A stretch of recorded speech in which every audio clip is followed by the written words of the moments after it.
Suami menyebutku beban dan menceraikanku demi gundik baru saat aku kembali. Mereka tak siap menerima balasanku.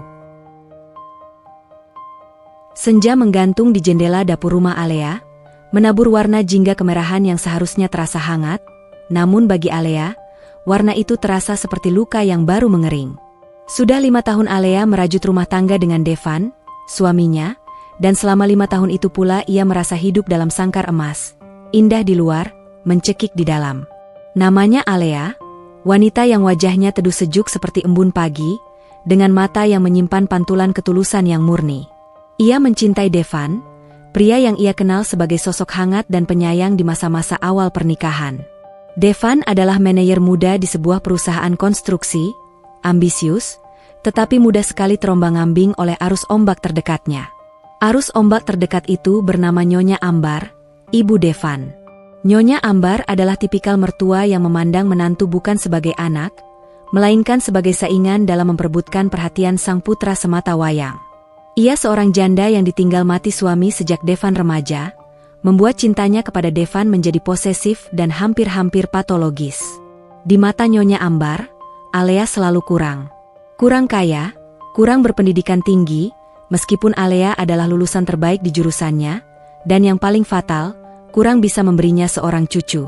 Sambil memotong sayuran untuk makan malam, telinga Alea menangkap suara sepatu pantofel Nyonya Ambar yang berderit memasuki dapur. Aura dingin selalu menyelimuti Nyonya Ambar, seolah-olah ia membawa es dari kutub utara ke dalam ruangan. Alea, sampai kapan kamu mau menuhankan pekerjaan sampinganmu itu? Nyonya Ambar memulai serangan hariannya, nadanya tajam seperti pecahan kaca. Ia merujuk pada bisnis kecil-kecilan Alea dalam bidang fashion muslimah handmade yang sebenarnya mulai menunjukkan hasil signifikan. Alea tak pernah mau bergantung sepenuhnya pada gaji Devan, ia selalu ingin berkontribusi. Alea menghela napas, meletakkan pisaunya perlahan. Selamat sore, Bu. Saya tidak menuhankan, Bu. Saya hanya mengisi waktu luang dan membantu perekonomian rumah tangga. Toh, modalnya dari uang saya sendiri. Membantu? Nyonya Ambar tertawa sinis. Tawa yang membuat Alea merasa direduksi menjadi debu. Uang Devan sudah cukup untuk menghidupimu. Wanita tugasnya melayani suami dan melahirkan keturunan, bukan sibuk menjahit kain perca. Mana cucu? 5 tahun, Alea. 5 tahun. Apa kamu tidak malu pada ibu-ibu arisan saya? Mereka semua menanyakan cucu saya. Kamu membuat saya malu. Saya berusaha, Bu. Kami sudah ke dokter, dan dokter bilang kami berdua baik-baik saja. Hanya butuh waktu. Alea mencoba membela diri, matanya memanas. Berusaha? Atau memang kamu yang tidak becus? Jangan-jangan kamu yang ada masalah, tapi tidak mau mengaku. Lihatlah dirimu, sibuk dengan kain dan benang. Devan itu butuh pendamping yang bisa menaikkan derajatnya, bukan yang hanya fokus pada hobi sepele. Jangan jadi beban terus-terusan untuk Devan. Nyonya Ambar menekankan kata, beban, seolah itu adalah stempel yang harus terukir di dahi Alea. Jantung Alea terasa teremas.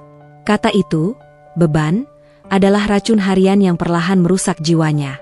Devan selalu membela Alea, tapi belakangan, pembelaannya terasa tipis dan cepat layu seperti bunga yang kehausan. Devan itu harusnya mendapatkan wanita yang sekelas dengan rekan-rekan bisnisnya. Wanita yang bisa membantunya meraih posisi direktur, bukan seperti kamu yang cuma jadi asisten penjahit.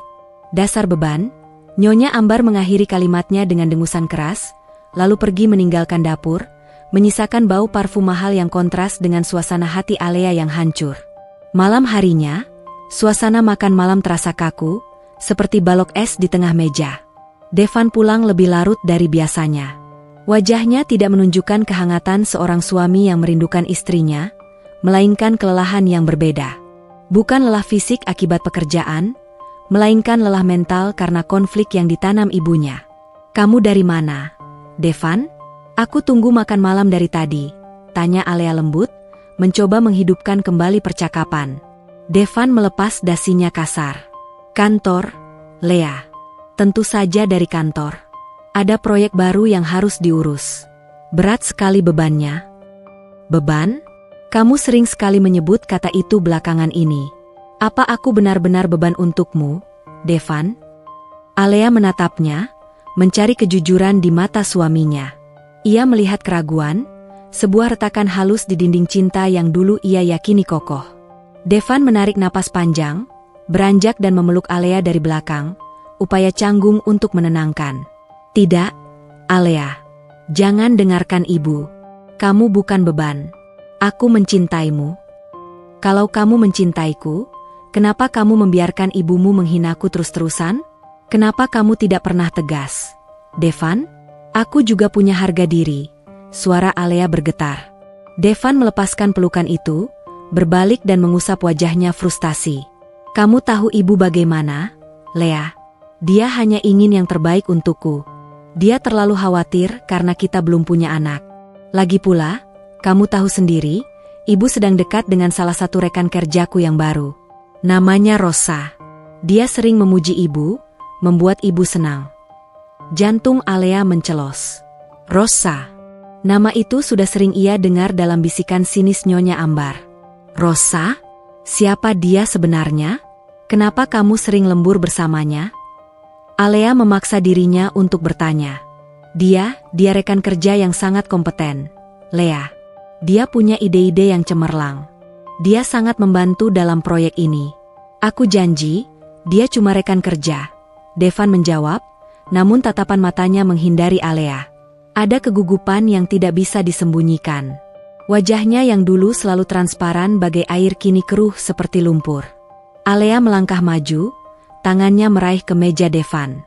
Ia mencium bau yang samar, wangi vanila manis, bukan aroma kayu-kayuan maskulin yang biasa dipakai Devan, dan jelas bukan parfumnya. Aku tahu bau ini bukan bau parfum kantormu, Devan. Apa kamu bahagia bersamanya? Tanya Alea, suaranya kini seperti bisikan badai yang menahan air mata. Devan terdiam. Keheningan itu menjalar, dingin, dan mematikan. Keheningan yang berbicara ribuan kata pengkhianatan. Devan tidak perlu menjawab, karena bagi Alea, kebisuan suaminya sudah menjadi penampakan yang paling jujur dan paling menyakitkan dari segalanya. Ia tahu, benih racun yang ditanam Nyonya Ambar kini mulai berbuah, dan Devan sudah mulai memakan buah terlarang itu. Rosa, dengan aura kompeten dan pujiannya, telah berhasil menyingkirkan Alea, sang istri yang hanya dianggap beban karena ketulusannya dan kerja kerasnya yang tak terlihat. Di malam yang sunyi itu, saat Devan terlelap di sampingnya dengan kebohongan yang menggantung di udara, Alea tidak tidur. Ia bangkit, berjalan pelan ke ruang kerjanya yang kecil, dan membuka laci yang selalu ia kunci.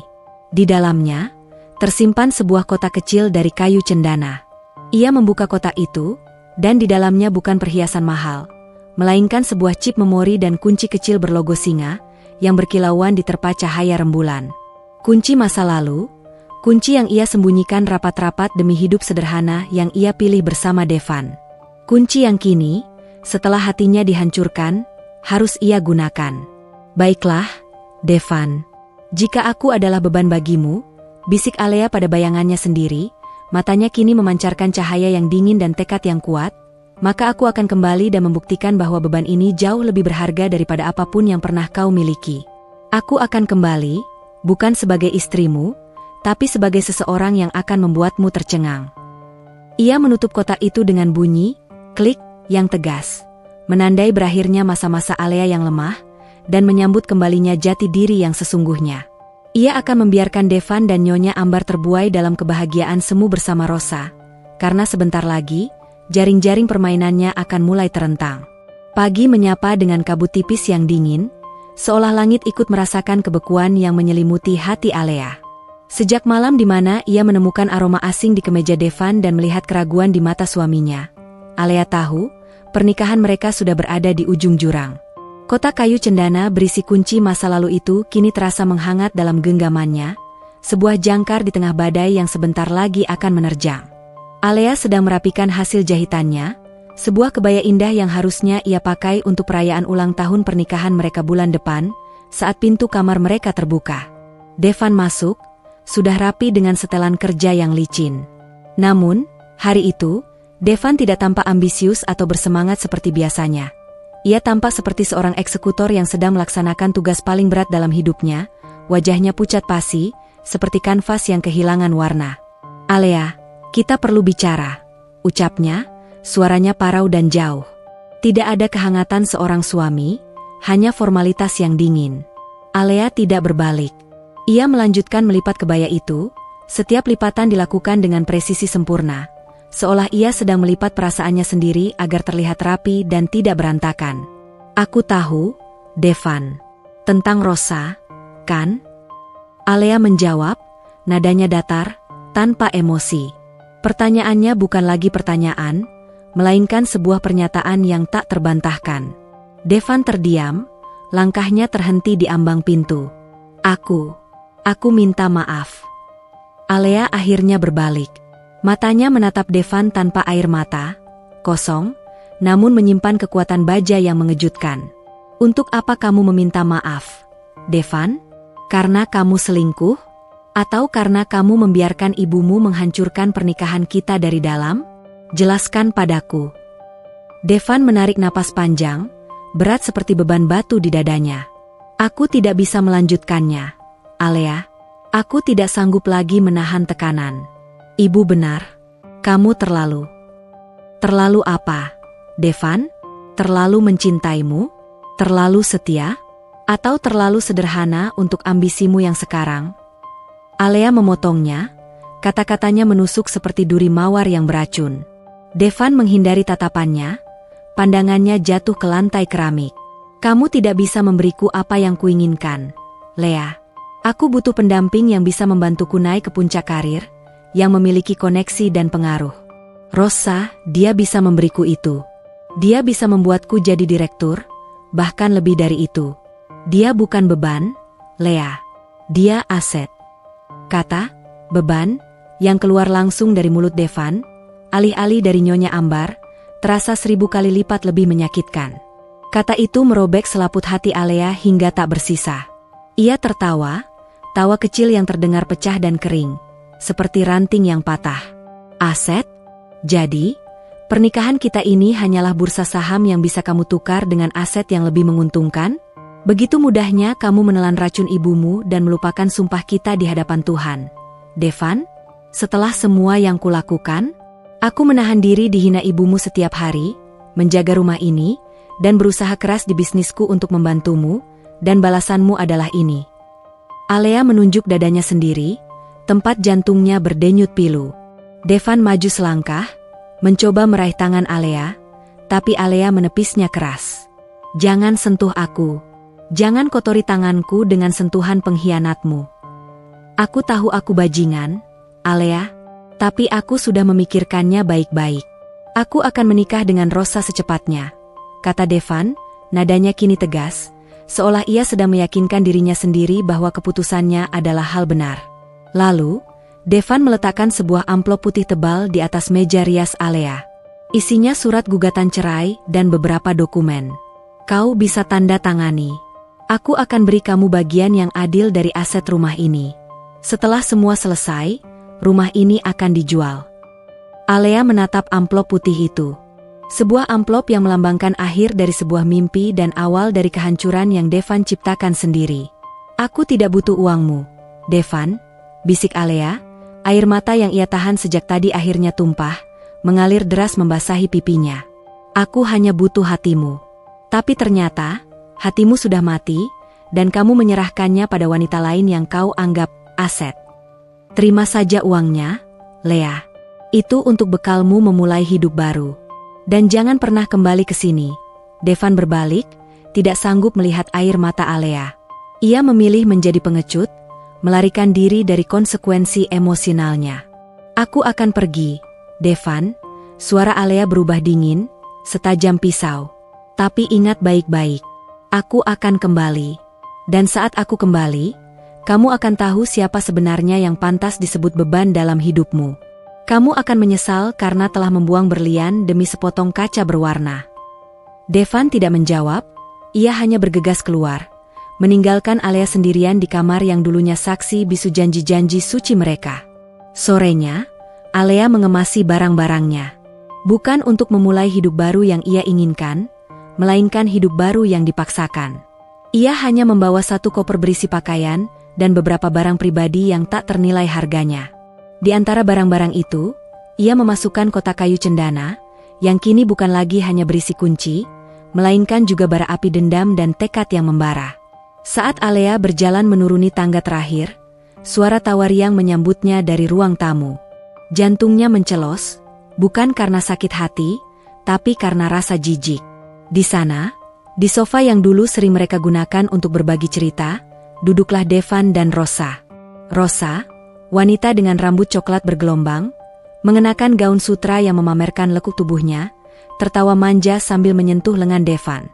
Nyonya Ambar duduk di seberang mereka, wajahnya berseri-seri, seolah ia baru saja memenangkan lotre terbesar dalam hidupnya. "Wah, mau pergi kemana, Alea?" Nyonya Ambar bertanya, nada suaranya penuh kemenangan yang kentara, seolah ia sedang menikmati sandiwara yang ia ciptakan. "Devan bilang kamu butuh udara segar." "Yah, baguslah. Kami berencana merenovasi kamar ini segera. Rosa akan segera pindah ke sini. Tempat ini terlalu sempit untuk 3 orang, apalagi kalau ada beban yang tidak berguna." Alea tidak membalas sapaan Nyonya Ambar. Matanya terpaku pada Devan yang menghindari pandangannya. Pria yang ia cintai kini tampak seperti boneka yang menuruti perintah ibunya dan gundiknya. "Senang melihat kalian merayakan kemerdekaan kalian," ujar Alea, suaranya tenang, terlalu tenang. "Semoga perayaan ini bertahan lama. Karena tidak ada yang lebih pahit daripada kesenangan yang datang dari penderitaan orang lain." Rosa menimpali dengan senyum mengejek. "Kau tidak perlu khawatir, Alea. Devan akan sangat bahagia denganku. Aku akan memberinya masa depan yang cerah, bukan hidup yang abu-abu seperti yang kau tawarkan. Terima kasih sudah menyingkir, Nona Beban." Alea menatap Rosa, menatap dalam-dalam ke mata wanita itu, mencari celah, mencari kebohongan. Rosa tampak percaya diri, tetapi Alea melihat sekilas-kilatan materialistis yang tersembunyi. Rosa adalah tipikal predator yang menyamarkan taringnya di balik senyum manis. "Kau benar, Rosa," Alea mengangguk perlahan. "Aku memang harus menyingkir. Karena panggung ini terlalu kecil untukku. Nikmatilah peranmu sebagai aset baru. Tapi berhati-hatilah. Kadang, aset yang paling berkilau justru yang paling rapuh dan mudah pecah." Alea berbalik. Tanpa pamit, tanpa menoleh lagi. Ia meninggalkan rumah itu, meninggalkan 5 tahun masa lalunya. Air mata tak lagi mengalir. Seolah mata airnya sudah mengering, digantikan oleh bara api yang membakar tekadnya. Di luar, gerimis mulai turun, mencuci jalanan yang kini menjadi saksi bisu kehancuran seorang wanita, namun juga saksi bisu lahirnya sebuah janji. Alea berjalan cepat menuju taksi yang sudah menunggu. Di dalam taksi, ia meraih ponselnya dan mengirim pesan singkat kepada satu-satunya orang yang ia percaya di dunia ini, Rian, pengacara sekaligus sahabatnya dari masa lalu. "Aku kembali. Aktifkan semuanya. Waktunya, Alexa, bangun dari tidur panjangnya." Alea menatap keluar jendela. Bayangan rumah itu semakin menjauh dan mengecil, seolah tenggelam dalam lautan gerimis yang melankolis. Ia mengusap sisa air matanya dan mengganti ekspresinya dari Alea yang patah hati, menjadi Alexa, wanita yang dikenal sebagai penguasa yang cerdas, kejam, dan tidak kenal ampun. Devan dan Nyonya Ambar sudah menggali lubang untuk diri mereka sendiri, dan Alea akan memastikan mereka terjatuh ke dalamnya tepat pada waktunya, sambil ia berdiri di atas, menyaksikan pemandangan yang pantas mereka dapatkan. "Permainan baru sudah dimulai," bisik Alea, suaranya seperti denting pedang yang baru dihunus. Tekadnya sekeras baja, seolah ia baru saja menandatangani kontrak terpenting dalam hidupnya, kontrak pembalasan. Ia akan membuktikan bahwa ia bukan wanita biasa, bukan beban yang bisa dibuang, melainkan berlian tersembunyi yang akan kembali bersinar begitu terang hingga membutakan mata mereka yang pernah meremehkannya. Gerimis yang mengantar kepergian Alea di sore hari itu, perlahan berganti menjadi hujan lebat saat taksi yang ia tumpangi membelah kota, meninggalkan hiruk-pikuk di belakangnya. Air hujan membersihkan debu di kaca jendela, namun tidak bisa membersihkan luka yang menganga di hati Alea. Ia memejamkan mata, membiarkan sakit itu memuncak sejenak, sebelum akhirnya digantikan oleh kobaran tekad membara. Alea tidak menuju sembarang tempat. Ia mengarahkan taksi menuju kediaman lamanya, Sebuah rumah modern minimalis di kawasan elit yang selama ini ia biarkan kosong, dijaga oleh staf terpercaya dan dirahasiakan keberadaannya. Rumah ini adalah simbol kehidupannya sebelum menikah dengan Devan, kehidupan sebagai pewaris tunggal sekaligus sosok misterius yang mengendalikan jaringan bisnis real estate. Taksi berhenti di depan gerbang tinggi dengan sistem keamanan berlapis. Satpam yang bertugas, seorang pria parubaya bernama Pak Jaya, langsung mengenali Alea. Nona Alexa. Selamat datang kembali, Nona. Sudah lama sekali Anda tidak kemari. Sapa Pak Jaya dengan wajah penuh kelegaan dan penghormatan tulus. Alea hanya tersenyum tipis. Senyum yang terasa asing di wajahnya yang masih memerah bekas tangis. Terima kasih, Pak Jaya. Maafkan saya. Tolong pastikan tidak ada yang tahu saya kembali. Termasuk orang-orang yang pernah saya tinggalkan. Siap, Nona, jawab Pak Jaya tegas. Saat pintu utama terbuka, Alea disambut oleh keheningan mewah. Rumah itu bersih dan terawat, seolah menunggu kepulangan tuannya. Alea langsung menuju ruang kerja pribadinya yang tertata rapi. Di atas meja mahoni, sudah tergeletak laptop dengan logo perusahaan yang ia tinggalkan, dan sebuah amplop bertuliskan nama Rian. Rian adalah Rian Mahendra, pengacara ulung dan sahabat karib Alea. Rian adalah satu-satunya orang yang tahu persis siapa Alea sebelum ia memutuskan menjadi Alea, ibu rumah tangga sederhana dan penjahit. Rian adalah tangan kanan kepercayaannya dalam menjalankan kendali jarak jauh atas bisnis keluarga mereka, Pramudia Group, sebuah perusahaan raksasa yang sempat oleng dan diselamatkan oleh strategi brilian Alea sebelum ia menikah. Alea membuka amplop dari Rian. Di dalamnya terdapat laporan ringkas tentang Devan, Nyonya Ambar, dan yang terbaru, Rosa. Rian memang sudah mengaktifkan jaringan intelijen mereka segera setelah Alea mengirim pesan. Devan dan Rosa sudah mulai memamerkan hubungan mereka. Nyonya Ambar sangat mendukung dan bahkan mulai menggunakan tabungan Devan untuk biaya pengobatan dan membeli perhiasan untuk Rosa. Rosa sendiri, data keuangannya mencurigakan. Tidak sesuai dengan gaya hidupnya. Aku yakin dia bukan aset yang Devan pikirkan. Siap kapanpun, Alea. Begitu isi pesan singkat dari Rian. Alea tersenyum kecut. Sangat bisa ditebak, gumamnya. Ia mengambil teleponnya dan menghubungi Rian. Sambungan telepon terangkat di dering pertama. Halo, Alexa. Senang mendengar suaramu lagi. Meskipun aku tahu, ini bukan karena kabar baik. Sapa Rian, suaranya terdengar lega sekaligus khawatir. Aku sudah di rumah, Rian. Aku sudah menyerahkan amplop cerai itu. Aku sekarang resmi bebas. Beban itu sudah dibuang, kan? Kata Alea, ada nada sinis yang terselip. Kata-kata mereka kotor. Al, aku minta maaf kau harus melalui semua ini. Kau bukan beban.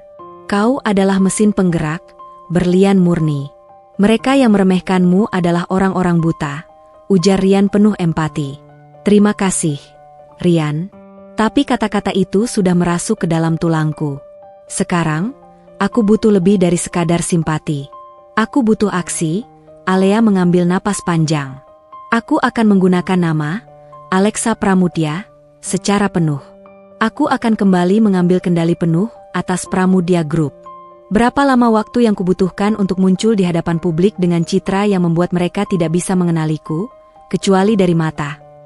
Rian menjawab cepat. 3 tahun, minimal. Kami sudah siapkan strategi rebranding dan spin-off bisnis di luar negeri, sehingga kembalimu terasa seperti pendatang baru yang sensasional.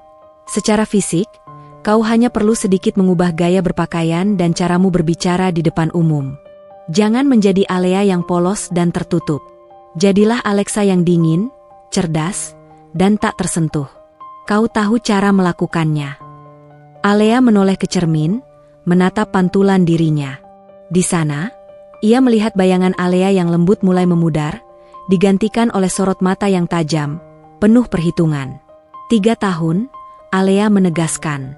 Dalam 3 tahun, aku ingin Pramudia Group berada di puncak, bersiap untuk menelan perusahaan manapun yang menghalangi. Dan aku ingin informasi terperinci tentang kondisi finansial Devan dan pergerakan Rosa. Aku ingin semua datanya, sampai ke akar-akarnya. Kau ingin menghancurkan mereka? Tanya Rian hati-hati.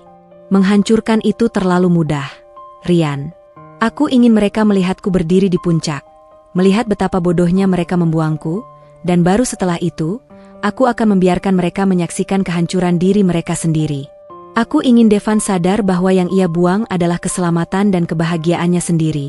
Jelas Alea. Aku akan membalas kata, beban, itu dengan menunjukkan bahwa aku adalah penyelamat dan penguasa. 3 tahun berikutnya adalah masa-masa metamorfosis total bagi Alea. Ia membenamkan dirinya dalam dunia korporat, memimpin rapat dengan ketegasan yang tak terbantahkan, dan bernegosiasi dengan kecerdasan yang membuat para konglomerat tua terkejut. Alea yang lembut menghilang, digantikan oleh Alexa, seorang CEO wanita yang dijuluki Ratu Es, karena kecerdasannya yang dingin dan strateginya yang selalu berhasil. Alea juga mengubah penampilannya secara signifikan, bukan dengan operasi plastik, tetapi dengan sentuhan gaya profesional yang sempurna. Rambutnya dipotong pendek dan di-styling rapi. Pakaiannya selalu tailor-made, mahal, dan berkarakter kuat. Ia belajar mengendalikan setiap ekspresi wajahnya, membuat dirinya terlihat sulit ditembus dan misterius. Di sisi lain, laporan dari Ryan mengenai Devan dan Rosa terus mengalir. Devan telah menikah dengan Rosa, dan Nyonya Ambar pindah untuk tinggal bersama mereka. Namun, kebahagiaan yang mereka bangun di atas kehancuran Alea tidak pernah benar-benar utuh. Ryan, bagaimana kondisi Devan sekarang? Tanya Alea dalam panggilan video, sambil meneliti grafik saham. Devan mulai kesulitan, Alexa. Perusahaan tempatnya bekerja mengalami krisis. Rosa, seperti yang kuduga, hanya bagus di mulut. Koneksi yang ia banggakan ternyata dangkal. Dia lebih banyak menghabiskan uang Devan daripada menghasilkan, lapor Ryan. Nyonya Ambar juga sering menuntut pengeluaran besar untuk pengobatannya, dan Devan harus memenuhinya. Mereka mulai terjerat hutang. Menarik, Alea menyeringai tipis. Senyum itu tidak menjangkau matanya, hanya berupa lengkungan dingin di bibirnya. Apakah Devan sudah di posisi yang cukup rapuh untuk kumasuki? Sudah. Dia sedang mencari investor gila-gilaan untuk menyelamatkan proyek terbesarnya yang hampir gagal. Jika proyek itu gagal, dia akan kehilangan segalanya, bahkan rumahnya. Rosa sudah mulai sering bertengkar dengannya, dan Nyonya Ambar semakin rewel. Ryan menjelaskan. Sempurna, bisik Alexa. Saatnya aku kembali. Ryan, aku ingin kau atur pertemuan. Aku ingin Pramudia Group menawarkan bantuan kepada perusahaan Devan. Buatlah tawaran yang sangat menggiurkan, tapi dengan syarat yang sangat menjerat, sampai dia tidak bisa menolaknya. Aku ingin Devan percaya bahwa aku adalah malaikat penolongnya, padahal aku adalah utusan keadilannya. Aku sudah siapkan master plan untuk itu, Alexa. Aku akan menjadwalkan pertemuan awal pekan depan. Tapi ingat, saat kau menemuinya, kau harus benar-benar menjadi Alexa Pramudia, bukan Alea yang ia kenal. Jangan biarkan emosimu menguasai strategi kita, Ryan mengingatkan. Emosiku sudah mati, Ryan. Yang ada hanya perhitungan dan keadilan. Jawab Alexa, nadanya mantap.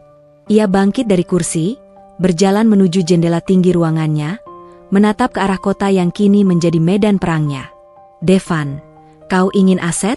Aku akan tunjukkan padamu apa itu aset sejati. Dan Rosa, kau ingin mengambil segalanya dariku? Kau belum tahu siapa aku sebenarnya. Alea, atau kini Alexa, merasakan jantungnya berdetak kencang. Ia tidak lagi merasakan kepedihan, melainkan adrenalin yang memacu semangat pembalasan yang akan menjadi seni yang indah dan mematikan. 3 tahun adalah waktu yang cukup untuk mengubah air mata menjadi berlian, dan kelemahan menjadi kekuatan tak tertandingi. Panggung sandiwara baru sudah siap. Dan Alexa Pramudia, Sang Ratu Es, siap kembali ke kota untuk memulai babak klimaks.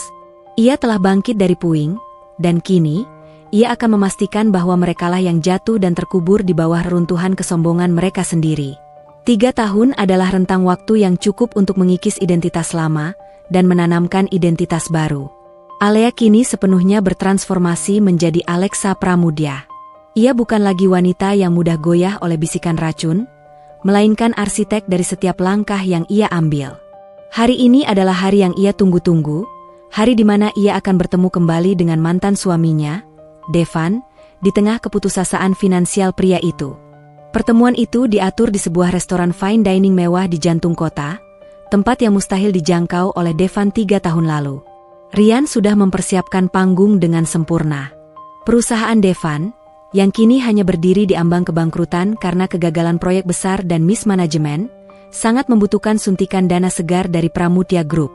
Devan tiba 10 menit lebih awal, ditemani oleh Rosa, istrinya yang kini terlihat sedikit lebih tegang. Rosa, yang dulunya memancarkan aura kesuksesan palsu, kini tampak seperti kembang api yang mulai kehabisan bubuk mesiu. Ia mengenakan pakaian mahal, tetapi sorot matanya menunjukkan kecemasan yang mendalam. Mereka duduk di area VIP yang eksklusif, menunggu investor misterius yang diharapkan bisa menyelamatkan kulit mereka. Devan, kamu yakin CEO Pramudia Group ini mau berinvestasi besar-besaran? Kudengar mereka sangat selektif dan terkenal kejam dalam negosiasi. Bisik Rosa, tangannya menggenggam tangan Devan terlalu erat, bukan karena cinta, melainkan karena ketakutan kehilangan sumber uang. Devan mencoba terlihat tenang. Rian bilang ini adalah tawaran yang menggiurkan. Kita tidak punya pilihan, Rosa. Kalau proyek ini gagal, kita bangkrut. Ibu juga butuh perawatan mahal. Kita harus terlihat meyakinkan. Tentu saja kita meyakinkan. Aku kan istrimu. Aku akan tunjukkan padanya bahwa aku adalah pendukung utama dalam bisnismu. Aku jauh lebih baik daripada si Alea, si wanita beban itu. Rosa berkata dengan nada yang dibuat-buat percaya diri, namun jelas ada kegelisahan yang memancar. Tepat pada waktunya, pintu ruangan dibuka oleh seorang asisten. Semua mata tertuju ke sana. Alexa Pramudia masuk. Ia mengenakan powersuit berwarna navy yang dirancang khusus, memancarkan aura kepemimpinan yang tegas. Rambutnya yang dipotong bob rapi dan tata rias minimalis menonjolkan fitur wajahnya yang tajam. Ia berjalan dengan langkah yang anggun namun penuh otoritas, seperti ratu yang baru saja turun dari tahtanya. Devan dan Rosa terdiam, mata mereka membelalak tak percaya. Udara di ruangan itu seolah membeku. Alexa berhenti di depan meja, senyum tipis, hanya di bibir, tidak di mata, menghiasi wajahnya. Selamat sore, Tuan Devan. Dan Nyonya Rosa. Maaf membuat kalian menunggu, ucap Alexa. Suaranya tenang, rendah, dan berwibawa. Devan bangkit dari kursi, tubuhnya gemetar. Alea, ini tidak mungkin. Alexa mencondongkan tubuh sedikit, tatapannya dingin. Perkenalkan, Tuan Devan. Nama saya Alexa Pramudia. Saya adalah CEO Pramudia Group. Saya tidak yakin siapa, Alea, yang Anda maksud. Mungkin ada kemiripan. Karena saya sering mendengar orang-orang bodoh mengira saya mirip dengan orang lain. Devan seolah tersambar petir. Ia meneliti setiap detail Alea yang kini menjadi Alexa. Matanya sama, tetapi pancarannya sudah jauh berbeda. Dulu mata itu memohon cinta, kini mata itu memancarkan kekuasaan yang tak terbantahkan. Rosa buru-buru menyela, tangannya memegang lengan Devan erat-erat. Tuan Devan hanya terkejut. Nona Alexa. Ada kemiripan dengan mantan istrinya yang dulu. Jadi, Nona Alexa, mari kita mulai saja pembicaraan bisnis ini. Kami sangat antusias dengan tawaran Anda. Alexa menarik kursi dan duduk dengan gerakan yang penuh kendali. Ia meletakkan tablet di atas meja. Rian duduk di sampingnya, berfungsi sebagai penasihat hukum. Tentu, Nyonya Rosa, jawab Alexa, menggunakan nada yang sama sekali tidak bersahabat, merendahkan. Bisnis memang harus segera dimulai, mengingat kondisi perusahaan Tuan Devan saat ini seperti pasien di ruang ICU. Wajah Devan memerah karena malu. Rosa tersentak. Maaf, Nona Alexa. Kami memang butuh dana segera, tapi kondisi perusahaan kami tidak separah itu. Bantah Devan, mencoba membela diri. Alexa tersenyum lagi, kali ini lebih tajam. Tuan Devan, tim saya telah melakukan due diligence yang sangat mendalam. Utang jangka pendek perusahaan Anda mencapai 50 miliar dolar. Proyek yang Anda andalkan di ambang kegagalan karena masalah perizinan dan cash flow yang buruk. Jika dalam 2 minggu Anda tidak mendapatkan investor, perusahaan Anda akan dilikuidasi. Apakah itu masih disebut tidak separah itu? Devan terdiam, wajahnya pucat pasi. Angka-angka yang disebutkan Alexa persis dengan laporan rahasia yang ia terima pagi tadi. Bagaimana wanita ini tahu? Kami tahu, Nona Alexa, kami sedang dalam masalah. Dan kami menghargai ketertarikan Anda. Rosa mencoba mengambil alih kendali, menampilkan dirinya sebagai wanita karir yang kompeten. Kami membutuhkan investasi 80 miliar dolar untuk menyelamatkan proyek tersebut. Apa yang bisa Anda tawarkan? Alexa membuka tabletnya dan memutar dokumen kontrak di hadapan mereka. Kami tidak menawarkan investasi, Nyonya Rosa. Kami menawarkan penyelamatan. Kami akan menyuntikkan dana 100 miliar dolar, lebih dari yang kalian butuhkan. Lanjut Alexa, suaranya tenang, namun setiap kata terasa seperti palu godam. Tapi dengan persyaratan yang sangat jelas. Kami tidak tertarik menjadi investor pasif. Kami akan menjadi pengendali. Pramudia Group akan mengambil 51% saham perusahaan Anda. Devan terkejut. 51%? Itu artinya Anda mengambil alih kendali penuh atas perusahaan saya. Benar sekali, Tuan Devan, karena kami yang menanggung risiko terbesar. Dan sebagai jaminan tambahan, semua aset pribadi Anda, termasuk rumah, aset tanah, dan aset likuid, harus dijadikan jaminan kontrak hingga proyek ini mencapai target keuntungan yang kami tetapkan. Alexa menunjuk paragraf tebal di kontrak itu. Rosa memekik. Tidak bisa. Itu terlalu berlebihan. Itu namanya perampasan. Alexa mencondongkan tubuhnya ke depan, tatapannya menusuk tajam ke mata Rosa. Nyonya Rosa, kita berada di meja bisnis, bukan di pasar amal. Saya menawarkan Anda oksigen saat Anda sedang sekarat. Anda bisa menerima tawaran ini dan perusahaan Tuan Devan selamat, atau Anda bisa menolak, dan besok perusahaan Anda menjadi berita utama di koran bisnis dengan judul, Kebangkrutan Mengguncang Kota. Pilihan ada di tangan Anda. Ia memberi jeda sejenak, membiarkan tekanan itu meresap. Oh, dan ada satu syarat lagi. Alexa melanjutkan, suaranya kini terdengar sangat pribadi, membuat Devan merinding. Apalagi? Tanya Devan, suaranya lemah. Nyonya Rosa, Anda harus bergabung dengan tim saya. Saya membutuhkan Anda menjadi asisten pribadi saya selama masa transisi ini. Tujuannya agar saya bisa memantau semua proses pengambilan keputusan secara langsung dan memastikan tidak ada penyelewengan dana. Anda akan bekerja di bawah kendali penuh saya. Rosa terperangah. Wajahnya merah padam karena marah dan dipermalukan. Apa maksud Anda? Saya seorang istri manajer. Saya bukan asisten. Anda adalah istri dari seseorang yang perusahaannya akan segera bangkrut, Nyonya Rosa. Dan Anda adalah bagian dari kegagalan tersebut. Terima posisi ini, dan saya akan menyelamatkan suami Anda. Tolak, dan saya anggap Anda ingin dia hancur.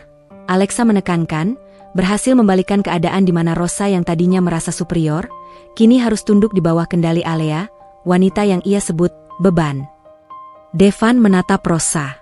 Rosa yang selama ini ia banggakan karena aset dan koneksinya, kini justru terancam menjadi budak bagi Alexa. Devan akhirnya menghela napas. Putus asa. Kami setuju, Nona Alexa, kata Devan, tanpa menoleh ke Rosa. Ia merasa kalah telak, tidak hanya dalam bisnis, tetapi juga secara personal. Ia menatap Alexa, mencoba mencari sisa-sisa Alea yang lembut di sana. Kenapa Anda melakukan ini, Nona Alexa? Kenapa Anda begitu tertarik pada perusahaan yang hampir mati ini? Tanya Devan, suaranya terdengar memohon kejelasan. Alexa menutup tabletnya, senyum dinginnya kembali muncul. Sederhana, Tuan Devan. Saya suka tantangan. Dan saya suka menyelamatkan sesuatu yang menurut orang lain sudah tidak berguna. Sama seperti Anda dan ibumu yang dulu berpikir bahwa saya hanyalah beban. Tepat saat Alexa mengucapkan kata, beban, Devan menyadari sepenuhnya. Ini bukan hanya bisnis. Ini adalah pembalasan yang dirancang dengan presisi mengerikan. Dia tahu bahwa di balik tatapan mata tajam, Alexa Pramudia, itu, masih ada Alea, mantan istrinya, yang kini kembali sebagai algojo berkelas yang datang untuk menagih harga diri. Devan menelan ludah, penyesalan mulai merayapi hatinya seperti tanaman parasit yang melilit. Kontrak sudah jelas, Tuan Devan, tanda tangani, dan selamatkan perusahaan Anda, Perintah Alexa. Devan mengambil pena, tangannya gemetar, dan menandatangani kontrak yang menjeratnya pada nasib yang tidak bisa ia hindari lagi. Ia tidak tahu, kontrak itu bukan hanya menjerat asetnya, tetapi juga akan membuka pintu bagi Alexa untuk membongkar kebenaran pahit yang selama ini ia sembunyikan. Setelah penandatanganan kontrak yang mencekik itu, Devan pulang dengan hati yang hampa dan kepala yang dipenuhi kabut kebingungan. Perusahaannya memang selamat dari likuidasi, tetapi harga yang harus dibayar adalah kendali penuh yang kini berada di tangan Alexa Pramudia, wanita yang nyaris serupa dengan Alea. Devan merasa seperti tikus yang masuk ke dalam jebakan, dan jebakan itu dirancang oleh seseorang yang sangat mengenalnya. Di sisi lain, Rosa berada dalam kondisi yang jauh lebih buruk. Ia, yang selalu bangga dengan citra, aset, berkelas, kini harus bekerja di bawah perintah wanita yang suaminya ceraikan. Ini adalah hukuman yang paling memalukan bagi egonya. Keesokan harinya, Rosa sudah harus melapor ke kantor pusat Pramudia Group. Kantor yang begitu megah dan modern, membuat kantor Devan yang dulu ia banggakan terlihat seperti gubuk reot. Rosa memasuki kantor Alexa, sebuah ruangan di lantai teratas dengan dinding kaca yang menawarkan pemandangan kota metropolitan yang menakjubkan. Alexa sudah duduk di kursinya, membaca dokumen dengan konsentrasi penuh. Di balik ketenangannya, Alexa menyembunyikan kegembiraan melihat Rosa di posisi yang sangat rentan. "Selamat pagi, Nyonya Rosa," sapa Alexa, tanpa mendongak. Nadanya seolah Rosa hanyalah furnitur baru di ruangan itu. "Saya sudah di sini, Nona Alexa." "Apa tugas saya?" tanya Rosa, berusaha terdengar profesional, namun kekesalan tampak jelas di mata dan nada bicaranya. Alexa akhirnya mendongak, matanya tajam dan menusuk. "Tugas Anda?" "Tugas Anda adalah memastikan setiap rahasia busuk di perusahaan suami Anda terungkap. Mulai hari ini, Anda bertanggung jawab mengumpulkan semua laporan keuangan perusahaan Devan selama 3 tahun terakhir." "Detail, Nyonya Rosa. Saya ingin tahu kemana perginya setiap sen yang seharusnya digunakan untuk proyek." Rosa terkejut. "Tapi itu urusan internal perusahaan Devan. Itu bukan tugas seorang asisten pribadi." "Oh, itu tugas Anda. Sebagai istri yang mengaku, aset, dan mendukung karir suami, seharusnya Anda tahu seluk-beluk keuangan perusahaan, bukan?" Alexa menyandarkan punggungnya ke kursi. "Atau jangan-jangan, Anda tidak tahu apa-apa selain menghabiskan uangnya?" "Saya tidak seperti itu," bantah Rosa, wajahnya memanas. "Buktikan, Nyonya Rosa. Buktikan Anda adalah aset. Jika dalam 2 hari Anda tidak bisa menyerahkan laporan keuangan yang transparan, lengkap dengan jejak pengeluaran pribadi Devan dan, terutama, pengeluaran Anda sendiri, saya akan anggap Anda menghambat proses audit, dan itu bisa membatalkan perjanjian, penyelamatan, ini," Alexa mengancam dengan tenang. Rosa tahu, jika kontrak itu batal, Devan akan hancur total, dan hidup mewahnya akan berakhir. Ia terpaksa menelan ludah dan menerima tugas memalukan itu. "Baik, Nona Alexa.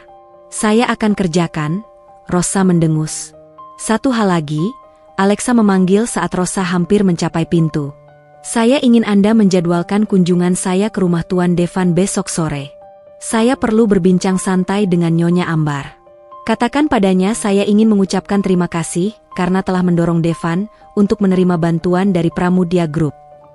Mendengar nama Nyonya Ambar disebut, Rosa membeku. Ia tahu, Alexa tidak mungkin hanya ingin berbincang santai. Keesokan harinya, di rumah yang dulu Alea tinggali, suasana tegang terasa mencekik. Nyonya Ambar, yang kesehatannya semakin menurun dan semakin menuntut perhatian, duduk di sofa ruang tamu. Devan baru pulang dari kantor, tampak lesu. "Kenapa kamu mengundang si Ratu Es itu kemari, Rosa? Dia wanita yang mengerikan. Dia membuatku takut," keluh Nyonya Ambar, suaranya lemah namun tetap bernada perintah. Rosa mencoba menenangkan mertuanya. "Kita harus bersikap baik, Bu. Dia yang sekarang memegang kendali atas semua uang Devan. Kita harus membuatnya senang." Devan menyela, matanya tajam menatap Rosa. "Omong-omong soal uang, Rosa, mana laporan keuangan yang diminta Alexa? Kenapa kamu terlihat sangat panik mengurusnya? Aku minta kamu carikan dokumen, bukan membongkar seluruh rumah." Rosa panik. Ia sudah berusaha keras menyembunyikan beberapa pengeluaran yang ia lakukan tanpa sepengetahuan Devan, termasuk cek besar yang ia terima dari seorang koneksi yang dirahasiakan. Aku sedang mengurusnya, Devan. Dokumen-dokumen itu sangat banyak. Kamu jangan membuatku stres, seru Rosa defensif. Belum sempat Devan membalas, bel pintu berbunyi. Alexa Pramudia tiba. Alexa masuk dengan langkah mantap.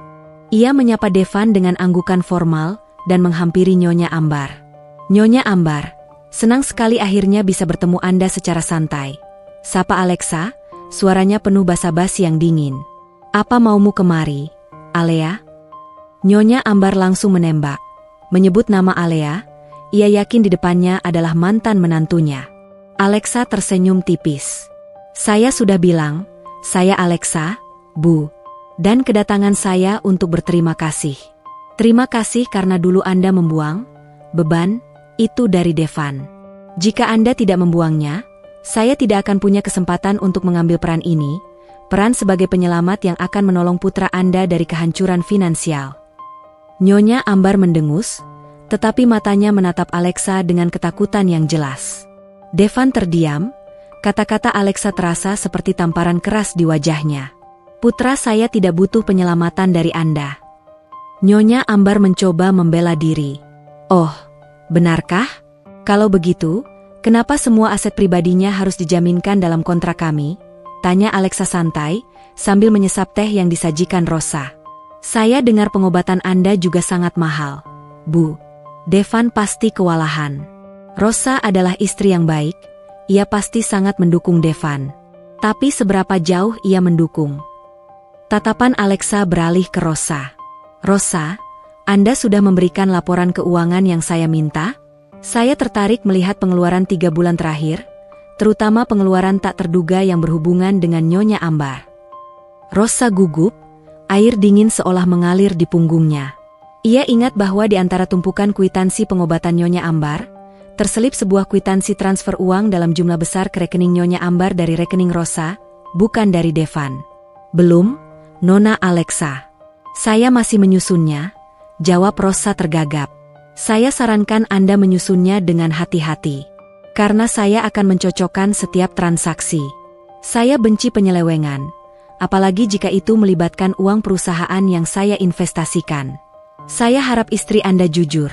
Devan, Alexa menekan Devan dengan mata tajamnya. Devan merasa terjepit di antara Alexa dan Rosa. Ia mulai merasa ada yang disembunyikan Rosa. Apa yang kamu sembunyikan, Rosa? Devan bertanya, menatap istrinya dengan curiga. Tidak ada, Devan. Nona Alexa hanya mencoba membuat kita panik. Balas Rosa keras, menunjukkan reaksi yang berlebihan. Alexa tersenyum puas. Ia berhasil menanamkan benih kecurigaan di antara pasangan itu. Saya harap memang tidak ada, Nyonya Rosa. Karena jika saya menemukan indikasi penyelewengan, meskipun itu sekecil benang, saya akan menuntut pembatalan kontrak, dan tentu saja, semua aset yang Anda jaminkan akan menjadi milik Pramudia Group, kata Alexa, ancamannya nyata dan dingin. Saya pergi dulu. Saya tunggu laporannya besok pagi.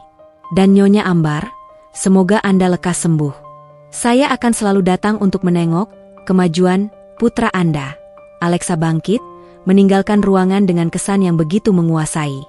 Setelah Alexa pergi, suasana rumah itu langsung pecah. Kamu menyembunyikan apa, Rosa? Kenapa dia tahu semua tentang keuangan kita? Jangan-jangan kamu yang menjual rahasia perusahaan ke dia. Devan membentak Rosa. Aku tidak menjual apa-apa. Aku hanya mengurus pengobatan ibumu yang sakit-sakitan itu. Kenapa kamu malah menuduhku? Rosa berteriak balik, air matanya mulai mengalir, tetapi lebih karena frustrasi daripada kesedihan. Nyonya Ambar, yang selama ini diam, tiba-tiba memegang dadanya, batuk keras. Devan, jangan menyalahkan Rosa. Dia sudah banyak membantuku. Dia jauh lebih baik daripada si Alea itu. Devan melihat ibunya membela Rosa dengan keras, rasa curiga yang tadinya hanya benih, kini mulai tumbuh. Kenapa ibunya begitu memuja Rosa? Apa yang terjadi selama 3 tahun ini? Devan tidak tahu bahwa di antara tumpukan kwitansi yang Rosa sembunyikan, ada sebuah kwitansi transfer dana besar yang bukan berasal dari rekening Devan, melainkan dari pihak ketiga yang berhubungan dengan Rosa, yang ternyata merupakan skema kejahatan yang tersembunyi. Alexa sudah mengetahui keberadaan transaksi mencurigakan itu dari Rian, dan sengaja menekan Rosa agar ia melakukan kesalahan. Jaring-jaring Alexa sudah merapat. Ia bukan hanya menargetkan Devan, tetapi juga sedang membongkar konspirasi yang jauh lebih dalam antara Rosa dan Nyonya Ambar. Ketegangan di rumah Devan setelah kunjungan Alexa seperti awan gelap yang siap menumpahkan badai. Devan kini tidak bisa tidur nyenyak. Kecurigaan yang ditanamkan Alexa, dipicu oleh reaksi panik Rosa, menggerogoti pikirannya. Ia tahu, Rosa memang membantu Nyonya Ambar dengan biaya pengobatan yang terus melonjak. Tetapi sikap Rosa yang terlalu defensif mengenai laporan keuangan membuatnya bertanya-tanya. Di sisi lain, Rosa berada di bawah tekanan yang luar biasa. Ia harus menyerahkan laporan keuangan lengkap kepada Alexa besok pagi, tetapi ia tahu bahwa ada beberapa transaksi rahasia yang tidak boleh Devan ketahui, terutama yang berkaitan dengan Nyonya Ambar dan koneksi gelapnya. Jika transaksi-transaksi itu terungkap, bukan hanya Devan yang bangkrut, tetapi rencana besar mereka juga akan terbongkar. Malam itu, Rosa diam-diam keluar rumah saat Devan sudah terlelap, beralasan membeli obat untuk Nyonya Ambar. Ia mengendarai mobilnya menuju sebuah kafe tersembunyi di pinggiran kota, tempat yang sudah ia atur untuk bertemu dengan Nyonya Ambar. Nyonya Ambar, meskipun sakit-sakitan, berhasil menyelinap keluar dari rumah dengan bantuan supir pribadinya, menghindari kecurigaan Devan. Ia duduk di sudut kafe, wajahnya pucat namun matanya memancarkan ketakutan dan ambisi yang bercampur aduk. Rosa duduk di hadapan Nyonya Ambar, napasnya tersengal. "Ibu, kenapa ibu nekat bertemu denganku di sini? Kalau Devan tahu, tamat riwayat kita." Nyonya Ambar meletakkan tangan keriputnya di atas meja. "Aku harus bertemu denganmu, nak. Si wanita ular itu, si Alexa, dia tahu segalanya. Dia menekanmu soal laporan keuangan, kan? Dia tahu soal uang yang kau transfer padaku bulan lalu. Tentu saja dia tahu. Dia itu seperti punya mata di mana-mana. Aku tidak bisa menutupi semua jejaknya lagi." Devan mulai curiga. "Aku hampir membocorkan semuanya di depan Devan saat dia menanyakan kenapa aku begitu panik." Rosa berbisik, frustrasi. Nyonya Ambar mencondongkan tubuhnya ke depan, tatapannya penuh peringatan. "Kau harus tenang, Rosa. Jangan sampai sandiwara kita ini hancur di tengah jalan. Kau adalah anakku, anak yang selama ini kubesarkan dari jauh agar kau bisa mengambil hakmu dari Devan." Plot twist yang tersembunyi kini mulai terbuka di tengah keremangan kafe. Rosa adalah anak biologis Nyonya Ambar dari perselingkuhan gelapnya di masa lalu, yang selama ini Nyonya Ambar sembunyikan demi menjaga citranya di hadapan mendiang suaminya. Setelah suaminya meninggal, Nyonya Ambar mulai menyusun rencana untuk memasukkan Rosa ke dalam kehidupan Devan, agar Rosa bisa menguras kekayaan Devan dan merebut kendali penuh atas warisan keluarga, sebagai bentuk balas dendam Nyonya Ambar kepada mendiang suaminya yang dirasa kurang mencintainya. Nyonya Ambar melihat Alea yang sederhana dan mudah disingkirkan sebagai peluang emas untuk memuluskan rencana ini. Itulah sebabnya ia terus menghasut Devan bahwa Alea adalah beban. "Aku tahu, Bu. Aku anak ibu. Tapi rencana kita terlalu berisiko. Jika Alexa membongkar bahwa kita bekerja sama untuk menghancurkan Devan dan mengambil asetnya, kita bisa dipenjara." Rosa panik. Alea yang sekarang jauh lebih mengerikan dari yang ibu bayangkan. Dia bukan Alea lagi, dia iblis berwujud Alexa. Tapi kita harus lebih cerdik. Ingat, kau adalah istri sah Devan sekarang. Kau punya hak. Jangan serahkan laporan itu sepenuhnya. Hapus dulu transaksi mencurigakan itu, perintah Nyonya Ambar. "Aku sudah mencobanya, Bu, tapi dia meminta laporan backup dari bank juga. Dia menjebakku agar menjadi asistennya sehingga dia bisa memantauku setiap hari. Aku tidak tahan lagi dengan tatapannya yang seolah tahu semua rahasiaku." Rosa hampir menangis. Tiba-tiba, ada suara klik samar dari balik partisi di sudut kafe, suara yang menandakan sebuah rekaman telah dihentikan. "Maaf, sepertinya saya harus menginterupsi pertemuan keluarga yang mengharukan ini." Sebuah suara dingin dan tajam menusuk udara. Alexa muncul dari balik partisi, ditemani oleh Rian. Wajahnya tidak menunjukkan amarah, hanya kekecewaan dan superioritas yang absolut. Di tangannya, ia memegang sebuah alat perekam digital kecil. Melihat Alexa, Nyonya Ambar dan Rosa sontak memucat, seperti melihat malaikat maut. Alexa, apa yang kau lakukan di sini? Rosa terhuyung, nyaris jatuh dari kursinya. Saya hanya mencoba memastikan bahwa aset yang saya investasikan tidak sedang melakukan fraud besar-besaran, Nyonya Rosa, jawab Alexa santai, nada suaranya penuh sarkasme. Saya tidak menduga akan mendapatkan tontonan sinetron keluarga yang begitu menarik. Jadi, kau bukan hanya gundik, tapi juga anak rahasia Nyonya Ambar yang sengaja dipersiapkan untuk menguras habis Devan. Sebuah plot twist yang luar biasa. Nyonya Ambar terbatuk-batuk, tubuhnya gemetar. Kau menguping pembicaraan kami. Kau tidak punya hak. Rian maju selangkah, sorot matanya tajam. Kami punya hak, Nyonya Ambar. Ini namanya pengumpulan bukti pratuntutan. Semua yang kami rekam di sini akan menjadi bukti kuat di pengadilan bahwa kalian berdua berkomplot melakukan penipuan dan pemerasan terhadap Tuan Devan, menggunakan pernikahan sebagai kedok. Tidak, kau tidak bisa. Aku ibu Devan. Aku tidak mungkin melakukan itu pada anakku sendiri. Nyonya Ambar mencoba menyangkal, tetapi suaranya pecah. Alexa menatap Nyonya Ambar dengan sorot yang penuh belas kasihan palsu. Tentu saja bisa, Bu. Anda sudah membuktikannya. Anda menghasut Devan menceraikan saya, mantan menantu yang tulus, hanya untuk memasukkan putri kandung Anda yang berwatak serigala ini. Semuanya hanya demi uang dan dendam masa lalu Anda. Devan tidak tahu bahwa ia hidup bersama dua ular di sarangnya sendiri. Aku tidak seburuk itu, Alexa. Aku hanya ingin mengambil hakku. Rosa memohon, air mata palsu mulai menghiasi wajahnya. Hak apa? Rosa, hak untuk menghancurkan hidup seorang pria yang mencintai orang lain? Kalian berdua menyebut saya beban, padahal kalianlah parasit yang sesungguhnya. Kalian adalah penyakit yang perlahan membunuh Devan dari dalam. Alexa menunjuk alat perekam di tangannya. Semua sudah tercatat. Rencana kalian untuk membuat Devan bangkrut dan mengambil aset-aset jaminan kontrakku juga sudah terekam jelas. Sekarang, saya hanya punya satu pertanyaan untuk kalian berdua. Alexa memiringkan kepalanya sedikit. Apakah kalian akan menyerahkan diri ke polisi atas tuduhan penipuan? Atau kalian lebih suka saya membongkar semua ini di depan Devan, tepat sebelum saya mengambil semua asetnya sesuai kontrak yang sudah dia tanda tangani?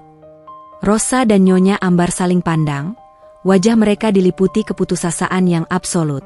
Mereka tahu, Alexa sudah memegang tali kendali. Kontrak yang ditandatangani Devan adalah bom waktu, dan kini Alexa yang memegang tombolnya.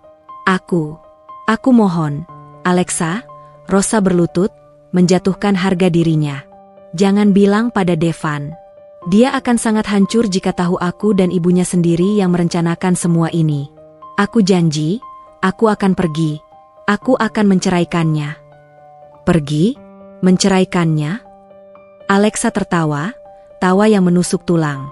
Itu terlalu mudah, Nyonya Rosa. Saya tidak berencana membiarkan kalian lolos semudah itu. Kalian akan bertanggung jawab atas perbuatan kalian. Tapi saya akan memberikan kalian kesempatan. Saya akan menunda penyerahan bukti ini ke polisi dan ke Devan, hanya sampai batas waktu kontrak penyelamatan perusahaan Devan berakhir. Kalian masih punya beberapa hari. Kenapa? Kenapa kau memberiku waktu? Tanya Rosa bingung. Karena saya ingin melihat pertunjukan terbaik di akhir cerita, Nyonya Rosa. Saya ingin Devan sendiri yang menyaksikan bagaimana aset dan ibunya yang ia banggakan berjuang melawan bayang-bayang kehancuran yang sudah kalian siapkan, jawab Alexa. Dan aku ingin memastikan bahwa saat aku kembali, aku datang sebagai penyelamat sejati, bukan sekadar wanita pendendam. Alexa berbalik, meninggalkan Nyonya Ambar dan Rosa yang kini terperangkap dalam jaring-jaring kebusukan mereka sendiri. Mereka tidak tahu, Alexa tidak hanya merencanakan pembalasan, ia juga sedang merencanakan penyelamatan Devan dari kehancuran total di detik-detik terakhir. Alexa ingin Devan melihat siapa beban sesungguhnya, dan siapa yang benar-benar peduli. Sementara itu, Devan, yang kembali gelisah, mengambil ponselnya. Ia mencoba mencari tahu tentang Alexa Pramudya. Semakin ia mencari, semakin ia menemukan fakta yang mengejutkan. Alexa Pramudya adalah wanita super sukses yang namanya sering disebut di majalah-majalah bisnis. Seorang jenius yang menyelamatkan sebuah konglomerat besar dari kebangkrutan. Tidak mungkin, Alea. Bisiknya. Devan merasa hatinya mulai ditumbuk penyesalan. Ia telah mencampakkan berlian demi sepotong kaca berwarna. Kecurigaannya terhadap Rosa semakin besar. Dan ia mulai teringat betapa tulusnya Alea selama mereka menikah. Betapa kerasnya Alea berjuang melawan hasutan ibunya, dan betapa bodohnya ia menyebut Alea sebagai beban. Devan berada di ambang kesadaran yang akan segera menghancurkannya. Malam itu, setelah pertemuan rahasia yang terkuak, Rosa kembali ke rumah dengan wajah yang pucat pasi, seperti mayat hidup. Ia tidak berani menatap mata Devan. Ancaman Alexa terasa nyata, seperti sebilah pisau yang sudah diletakkan di lehernya, siap menebas kapan saja. Sementara itu, Devan, yang menghabiskan malam dengan menggali informasi tentang Alexa Pramudya, merasakan dingin menjalar di sekujur tubuhnya. Semua sumber, mulai dari majalah bisnis terkemuka hingga laporan analisis investasi, menggambarkan Alexa Pramudya sebagai sosok yang sama. Seorang jenius bisnis dengan tangan dingin, berkuasa, dan sangat kaya. Devan ingat bagaimana ia dulu meremehkan Alea, sang penjahit rumahan, menyebutnya beban yang tidak bisa mendukung ambisinya. Ironisnya, wanita yang ia buang kini memegang nasib seluruh hidupnya. Devan masuk ke kamar, menemukan Rosa sedang duduk di tepi ranjang, terlihat linglung. "Kamu dari mana, Rosa? Kenapa kamu baru pulang jam segini?" "Aku meneleponmu berkali-kali," tanya Devan, nadanya kini dipenuhi kecurigaan, bukan lagi kehangatan. Rosa terlonjak. Ia berusaha menutupi kepanikannya. Aku mencari obat khusus untuk ibu di apotek yang jauh. Persediaan obatnya habis, dan ibu butuh segera." "Oh, benarkah?" Devan mendekat. "Atau kamu bertemu dengan koneksi rahasiamu yang membantumu mengurus keuangan ibu? Koneksi yang kamu banggakan itu?" Rosa menelan ludah. Ia tahu Devan tidak akan percaya. "Aku tidak mengerti apa yang kamu bicarakan, Devan. Aku hanya berusaha membantu. Kenapa kamu jadi curigaan begini sejak wanita itu muncul?" "Karena wanita itu, Alexa, tidak bodoh. Dia tahu setiap pergerakan kita. Dia tahu aku hampir bangkrut bahkan sebelum aku mengetahuinya. Dan yang lebih penting, dia tahu bagaimana memanipulasi situasi agar kamu dan aku terikat padanya." Devan berteriak, frustrasi memuncak. "Kamu bilang kamu aset? Kenapa kita justru semakin terpuruk sejak kamu hadir di hidupku, Rosa?" Rosa bangkit, mencoba membela diri. "Aku sudah berjuang keras. Aku sudah membantumu mendapatkan investasi besar dari Alexa.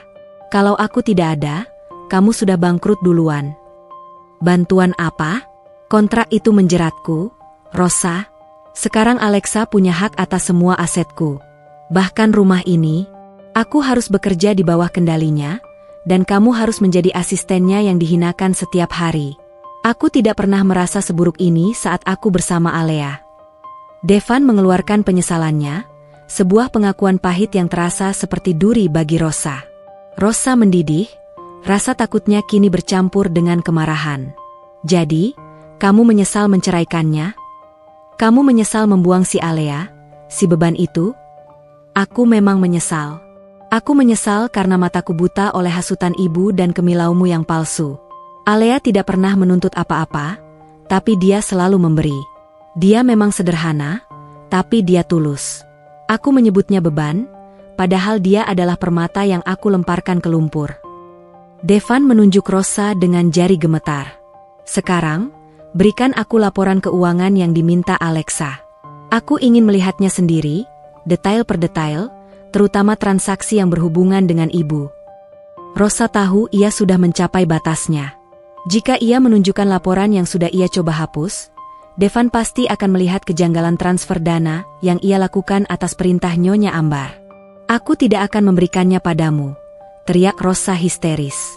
Ia berlari ke lemari, mengambil tas tangannya, dan mengeluarkan sebuah dokumen tebal. Itu adalah laporan keuangan yang diminta Alexa. Rosa merobeknya menjadi serpihan-serpihan kecil di depan Devan. "Aku tidak mau Alexa menghancurkan kita. Aku tidak mau kamu tahu semuanya." Devan melihat Rosa yang panik, merobek bukti di depan matanya. Saat itu, semua keraguan lenyap, digantikan oleh kepastian yang mengerikan. Ada yang disembunyikan Rosa, dan itu pasti berhubungan dengan kehancuran dirinya. Kamu pasti menyembunyikan sesuatu yang jauh lebih besar dari sekadar pengeluaran. Rosa, bisik Devan, suaranya dipenuhi rasa jijik. Kamu dan ibu, apa yang sebenarnya kalian rencanakan? Rosa terdiam, matanya yang panik seperti menjeritkan kebenaran yang tidak bisa ia ucapkan. Keesokan paginya, Alexa menerima panggilan telepon dari Ryan. Laporan yang diminta Alexa dihancurkan oleh Rosa. Devan sangat curiga. Aku berhasil menanamkan bug di laptop Devan untuk mengawasi percakapannya dengan Rosa dan Nyonya Ambar. Lapor Ryan dari kantornya. Alexa mendengarkan dengan tenang. Bagus. Rosa sudah panik. Dia mulai menggali kuburannya sendiri. Sekarang, saatnya aku menjemput Nyonya Ambar. Menjemput? Maksudmu? Tanya Ryan.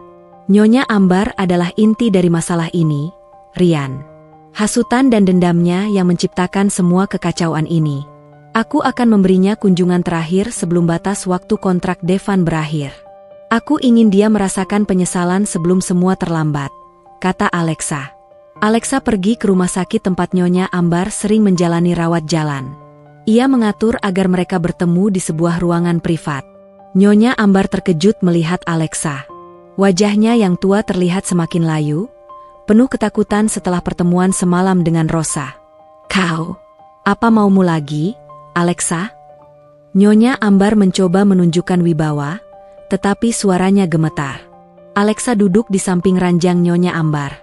Ia mengeluarkan sebuah foto lama dari tasnya, foto pernikahan Alea dan Devan yang dulu ia simpan. Saya ingin Anda melihat ini, Bu, kata Alexa lembut, sebuah kelembutan yang mengerikan.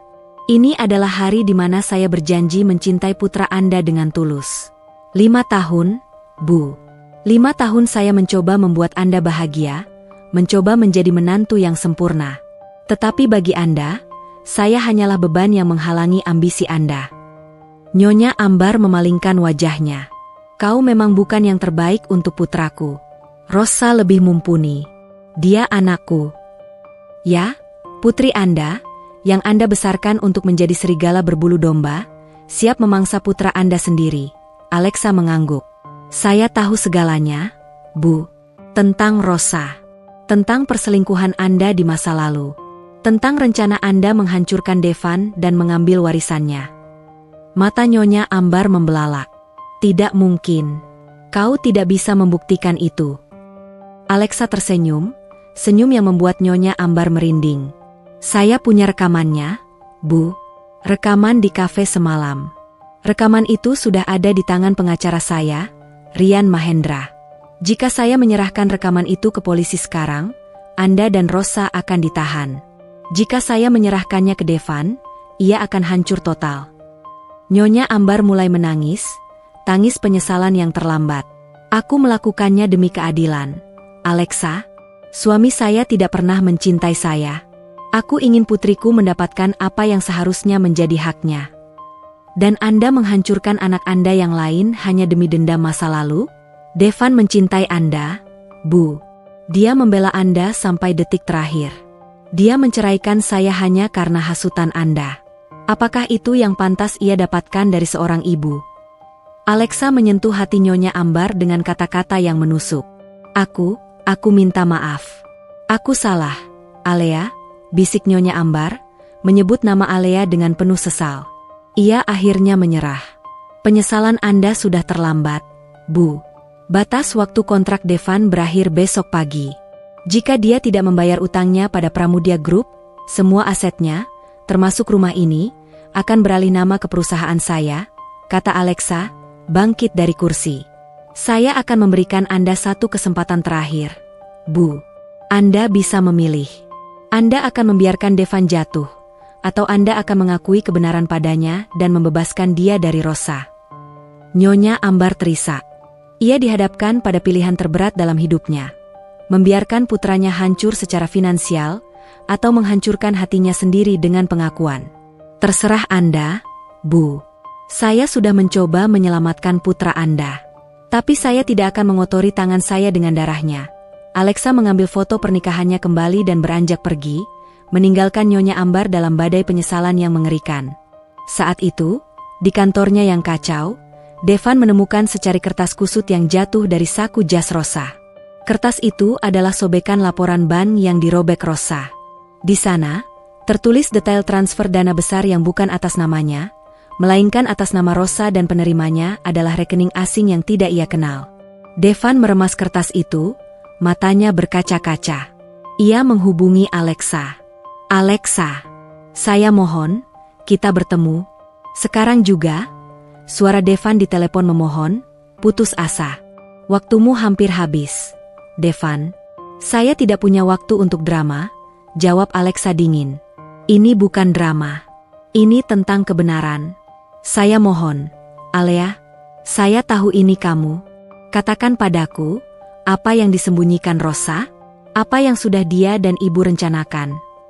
Devan berteriak, air matanya mulai mengalir, air mata penyesalan yang pahit. Alexa tersenyum, permainannya mencapai klimaks. "Datanglah ke kantor Pramudia Group jam 8 pagi besok. Devan, bawa istrimu. Saya akan tunjukkan padamu siapa sebenarnya yang kau sebut beban, dan siapa yang selama ini berpura-pura menjadi aset." Pagi itu, udara kota terasa dingin menusuk, seolah alam semesta sedang menahan napas menyaksikan drama yang akan terjadi. Devan tiba di lobi megah Pramudia Group 10 menit sebelum jam 8, membawa serta Rosa yang tampak lesu dan ketakutan. Wajah Devan sendiri sudah kehilangan semua warna, digantikan oleh bayangan gelap penyesalan dan ketakutan akan kebenaran. Ia tahu, jam 8 pagi adalah batas waktu yang ditetapkan Alexa, di mana ia bisa kehilangan segalanya. "Devan, apa yang akan kita lakukan? Apa yang sudah dia ketahui?" bisik Rosa, mencengkeram lengan Devan dengan tangan dingin. Devan menatapnya dengan pandangan kosong. "Aku tidak tahu. Tapi aku yakin, apapun yang akan terungkap, itu adalah kebenaran yang kamu dan ibu sembunyikan dariku." Rosa tidak bisa membantah. Sejak semalam, ia tidak bisa menghubungi Nyonya Ambar, dan rasa panik yang menjalar di tubuhnya membuat ia tidak bisa berpikir jernih. Tepat pukul 8, seorang asisten mengantar mereka ke ruang rapat eksekutif. Alexa Pramutya sudah menunggu di sana, duduk di kursi utama, di sampingnya ada Rian Mahendra, pengacara yang tampak siap dengan setumpuk dokumen hukum. Di meja, tergeletak sebuah kotak kayu cendana yang sangat familiar di mata Devan. "Selamat pagi, Tuan Devan, Nyonya Rosa," sapa Alexa, suaranya sedingin marmer. Devan tidak membuang waktu. Ia maju beberapa langkah, matanya memohon. "Alea, aku tahu itu kamu. Aku tahu. Tolong, katakan padaku apa yang terjadi. Kenapa kamu melakukan ini? Kenapa kamu kembali setelah aku menghancurkanmu?" Alexa menutup tablet di tangannya. "Saya di sini bukan untuk membahas Alea, Tuan Devan. Saya di sini untuk membahas bisnis. Batas waktu kontrak Anda berakhir 1 jam lagi. Jika Anda tidak membayar utang 100 miliar dolar yang kami suntikan, seluruh aset yang Anda jaminkan akan dialihkan ke Pramudia Group." Rosa memekik. "Tidak. Tolong jangan lakukan ini, Nona Alexa. Kami akan bayar. Kami akan cari uangnya." Alexa menatap Rosa dengan sorot mata yang penuh penghinaan. "Dengan cara apa, Nyonya Rosa? Apakah dengan koneksi Anda yang terbukti palsu? Atau dengan skema penipuan yang Anda rencanakan bersama Nyonya Ambar?" Rosa terkesiap, tubuhnya membeku. Devan menoleh ke Rosa dengan kejutan yang dalam. "Penipuan? Apa yang dia bicarakan, Rosa? Jawab aku." Devan mengguncang bahu Rosa. Sebelum Rosa sempat menjawab, pintu ruang rapat kembali terbuka. Kali ini, Nyonya Ambar masuk, dibantu oleh seorang perawat. Wajahnya bengkak dan dipenuhi air mata. Ia tampak sangat lemah, seperti daun kering yang siap diterbangkan angin. Melihat ibunya, Devan panik. "Ibu, kenapa ibu kemari? Ibu seharusnya di rumah sakit." Nyonya Ambar berjalan pelan, tatapannya terarah pada Devan, penuh rasa bersalah yang tak terperikan. Ia mengabaikan Rosa, yang kini berdiri gemetar di sudut ruangan. "Devan anakku," Nyonya Ambar memulai, suaranya serak dan putus-putus. Aku harus memberitahumu. Aku tidak bisa membiarkanmu jatuh ke lubang kehancuran sendirian. Ia berjalan mendekati meja, mengambil kotak kayu cendana di depan Alexa, dan meletakkannya di hadapan Devan. Buka kotak ini, Devan. Devan bingung. Ia menatap Alexa, yang hanya mengangguk tipis, mengizinkannya. Devan membuka kotak itu. Di dalamnya, ia menemukan alat perekam digital kecil. Putar isinya, Devan, pinta Nyonya Ambar. Air mata mengalir deras di pipinya. Dengan tangan gemetar, Devan menekan tombol putar. Suara rekaman itu memenuhi ruangan. Suara Rosa dan Nyonya Ambar terdengar jelas, membicarakan rencana mereka. Hasutan Nyonya Ambar agar Devan menceraikan Alea, pengakuan Nyonya Ambar bahwa Rosa adalah anak kandungnya dari perselingkuhan, dan rencana mereka untuk mengambil alih aset Devan setelah pria itu bangkrut. Aku harus pastikan semua aset atas nama Devan jatuh ke tanganmu. Kau adalah anakku. Kau yang berhak atas segalanya. Setelah uangnya habis, kita tinggalkan saja dia. Aku tahu, Bu. Aku anak ibu. Tapi rencana kita terlalu berisiko. Jika Alexa membongkar bahwa kita bekerja sama untuk menghancurkan Devan dan mengambil asetnya, kita bisa dipenjara. Saat rekaman itu berakhir, keheningan memenuhi ruangan, keheningan yang mematikan. Devan menatap alat perekam itu, lalu menatap Nyonya Ambar, dan terakhir, menatap Rosa. Ekspresi wajahnya adalah perpaduan antara keterkejutan, pengkhianatan, dan rasa sakit yang mendalam. Ibu, Rosa, ini tidak mungkin. Bisik Devan, suaranya nyaris hilang. Rosa, yang sudah tidak bisa lagi menyangkal, ambruk ke lantai, menangis histeris. Aku minta maaf, Devan. Aku terpaksa. Aku hanya ingin mengambil hakku. Devan tidak mendengarkan Rosa. Matanya terpaku pada Nyonya Ambar, ibunya sendiri, yang selama ini ia hormati. Ibu, 5 tahun. 5 tahun ibu menghasutku, ibu bilang Alea adalah beban padahal, ibu yang membawa parasit ini ke dalam rumah tangga kami. Ibu menceraikanku dengan kebohongan. Ibu menghancurkan hidupku, hanya untuk dendam masa lalu ibu. Devan bangkit, tatapannya menyala karena amarah yang tak tertahankan. Nyonya Ambar berlutut di lantai, tak peduli dengan sakitnya. Aku minta maaf, Nak, aku salah. Tapi aku sangat mencintaimu. Aku tidak mau kau menderita. Aku terpaksa melakukan ini karena aku sakit hati. Cinta apa, Bu? Cinta yang menghancurkanku? Cinta yang membuatku membuang wanita tulus demi wanita yang ternyata adalah saudara tiriku dan berkomplot dengan ibu untuk menguras hartaku. Devan menangis. Air mata yang membasahi lantai ruang rapat mahal itu adalah air mata penyesalan dan kepedihan yang tak terobati. Aku menceraikan Alea. Wanita yang setia, yang tulus, hanya karena hasutan ibu. Aku menyebutnya beban, padahal dia adalah yang paling tulus dalam hidupku. Devan menatap Alexa, yang duduk diam menyaksikan kehancuran itu. Kau yang merekam semua ini, Alea? Kau yang merencanakan ini semua? Alexa Pramudia akhirnya berbicara, suaranya tenang, namun penuh otoritas. Saya hanya membiarkan kebenaran mengambil jalannya sendiri, Devan. Saya datang bukan untuk menghancurkan, tapi untuk menunjukkan bahwa saya bukan beban. Saya adalah peringatan. Peringatan bahwa kebohongan yang dibangun di atas hasutan akan selalu runtuh. Sekarang, saya hanya punya 1 jam tersisa. Alexa menunjuk jam di dinding. Jika Anda tidak membayar, saya akan mengambil semua aset Anda. Saya punya bukti komplotan penipuan yang dilakukan oleh ibu dan istri Anda. Polisi akan segera datang. Anda akan kehilangan perusahaan, rumah, dan orang-orang yang Anda cintai. Anda akan hancur total.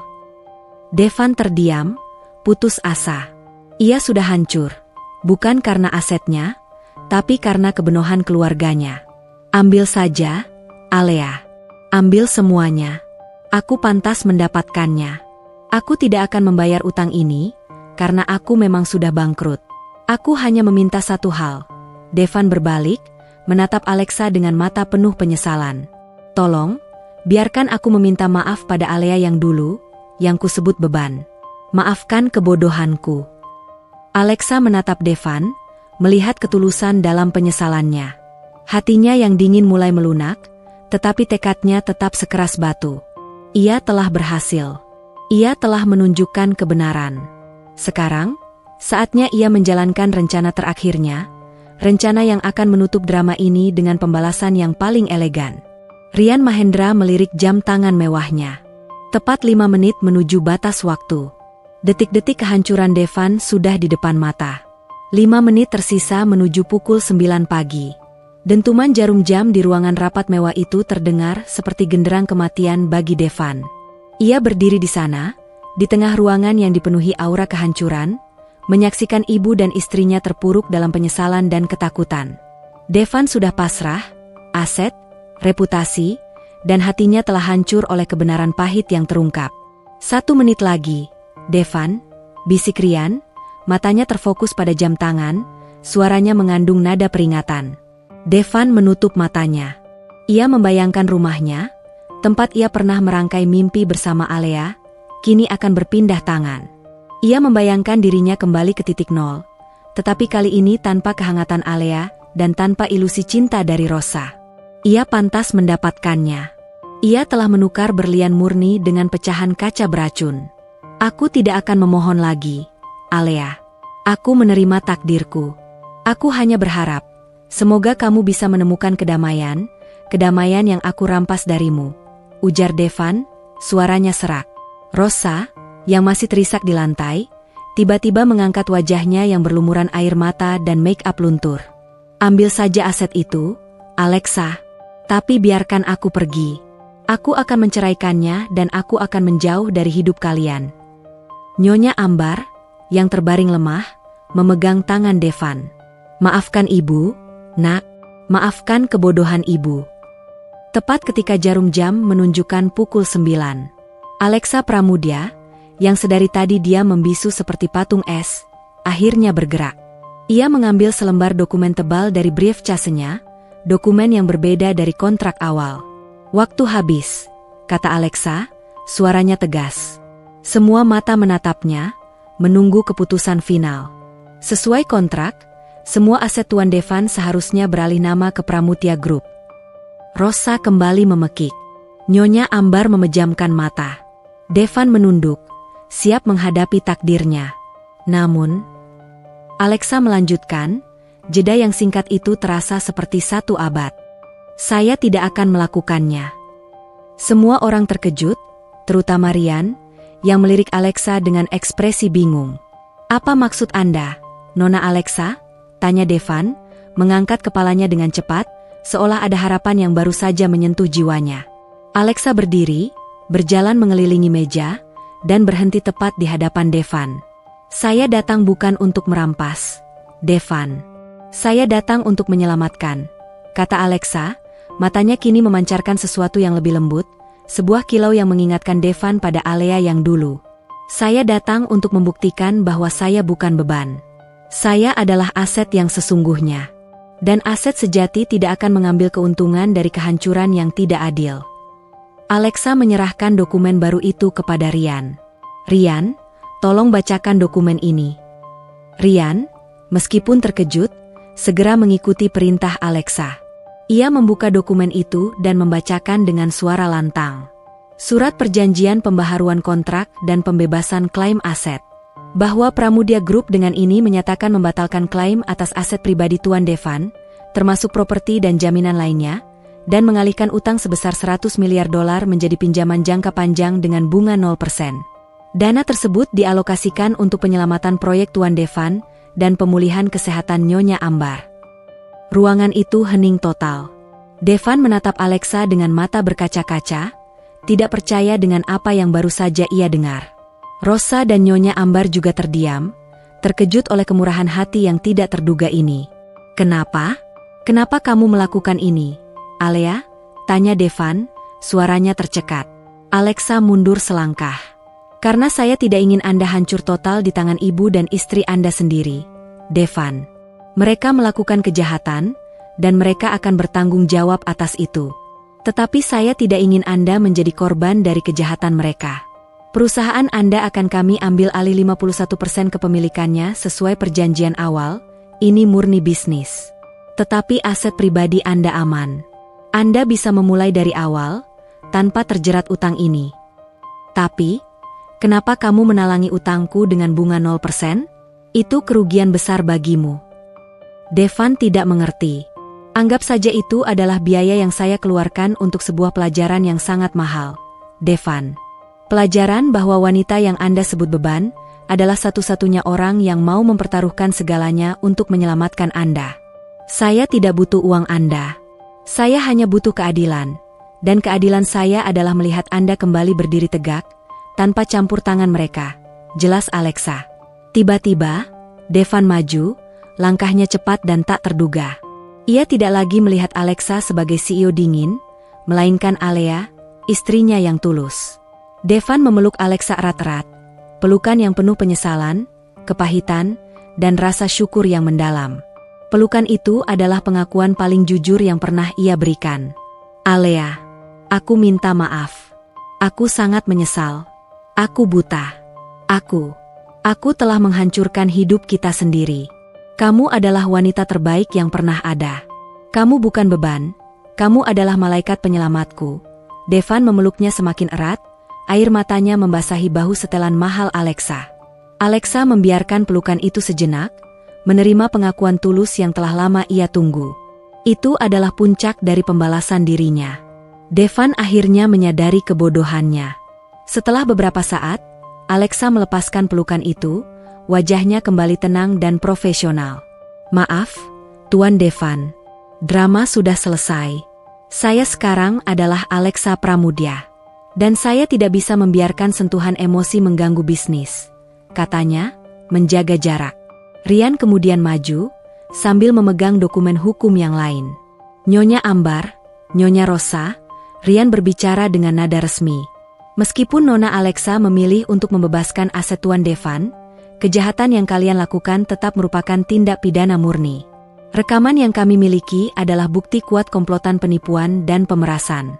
Polisi sedang dalam perjalanan. Rosa menjerit ketakutan, ia berusaha kabur, namun pintu ruangan sudah dijaga oleh 2 orang petugas keamanan. Nyonya Ambar, yang kini telah mengakui semua dosanya, hanya bisa menangis pasrah. Tidak, aku mohon, Alea, jangan laporkan ibu. Devan memohon kepada Alexa. Alexa menatap Devan, ekspresinya penuh pertimbangan. Mereka akan bertanggung jawab, Devan. Itu adalah konsekuensi dari pilihan mereka sendiri. Tetapi saya akan pastikan mereka mendapatkan proses hukum yang adil. Ini adalah pembalasan saya untuk harga diri saya, bukan lagi untuk harta. Ini adalah tentang keadilan bagi Alea yang dulu Anda sebut beban. Dengan penangkapan Rosa dan Nyonya Ambar, babak paling menyakitkan dari sandiwara ini berakhir. Devan ditinggalkan sendirian di ruangan itu, tidak lagi berharta, namun diberi kesempatan kedua. Ia kehilangan segalanya, tetapi ia mendapatkan kembali kesadarannya. Suara sirine polisi yang menjauh membawa pergi Rosa dan Nyonya Ambar, meninggalkan Devan sendirian di ruang rapat kantor Pramudya Group. Keheningan yang tersisa terasa memekakan, dipenuhi oleh gema rekaman pengkhianatan dan air mata penyesalan. Alexa dan Rian telah pergi, meninggalkan Devan dengan surat pembebasan klaim aset di tangannya. Sebuah bukti nyata bahwa Alea, yang ia sebut beban, adalah satu-satunya malaikat penyelamat dalam kehancuran totalnya. Devan meninggalkan gedung mewah itu dengan langkah gontai.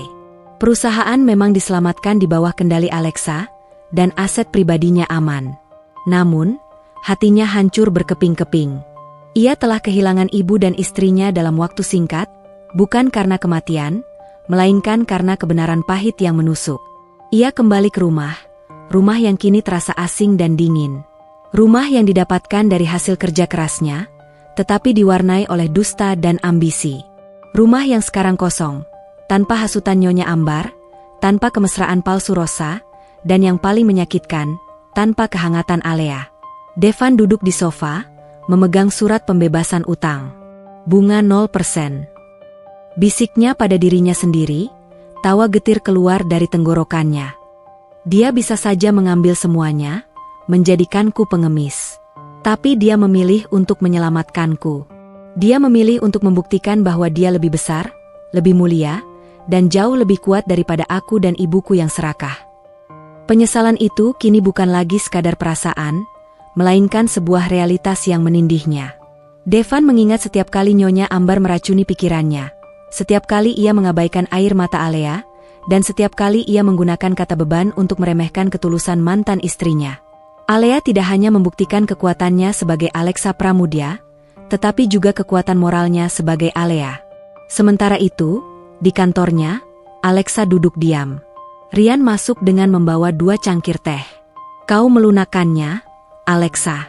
Itu bukan bagian dari rencana awal," ujar Rian, menyodorkan cangkir teh ke hadapan Alexa. Alexa menerima cangkir itu. Kehangatan teh tidak mampu menghangatkan ekspresi wajahnya yang dingin. Rencana awal adalah balas dendam. Tapi aku menyadari, balas dendam terbaik bukanlah mengambil harta mereka.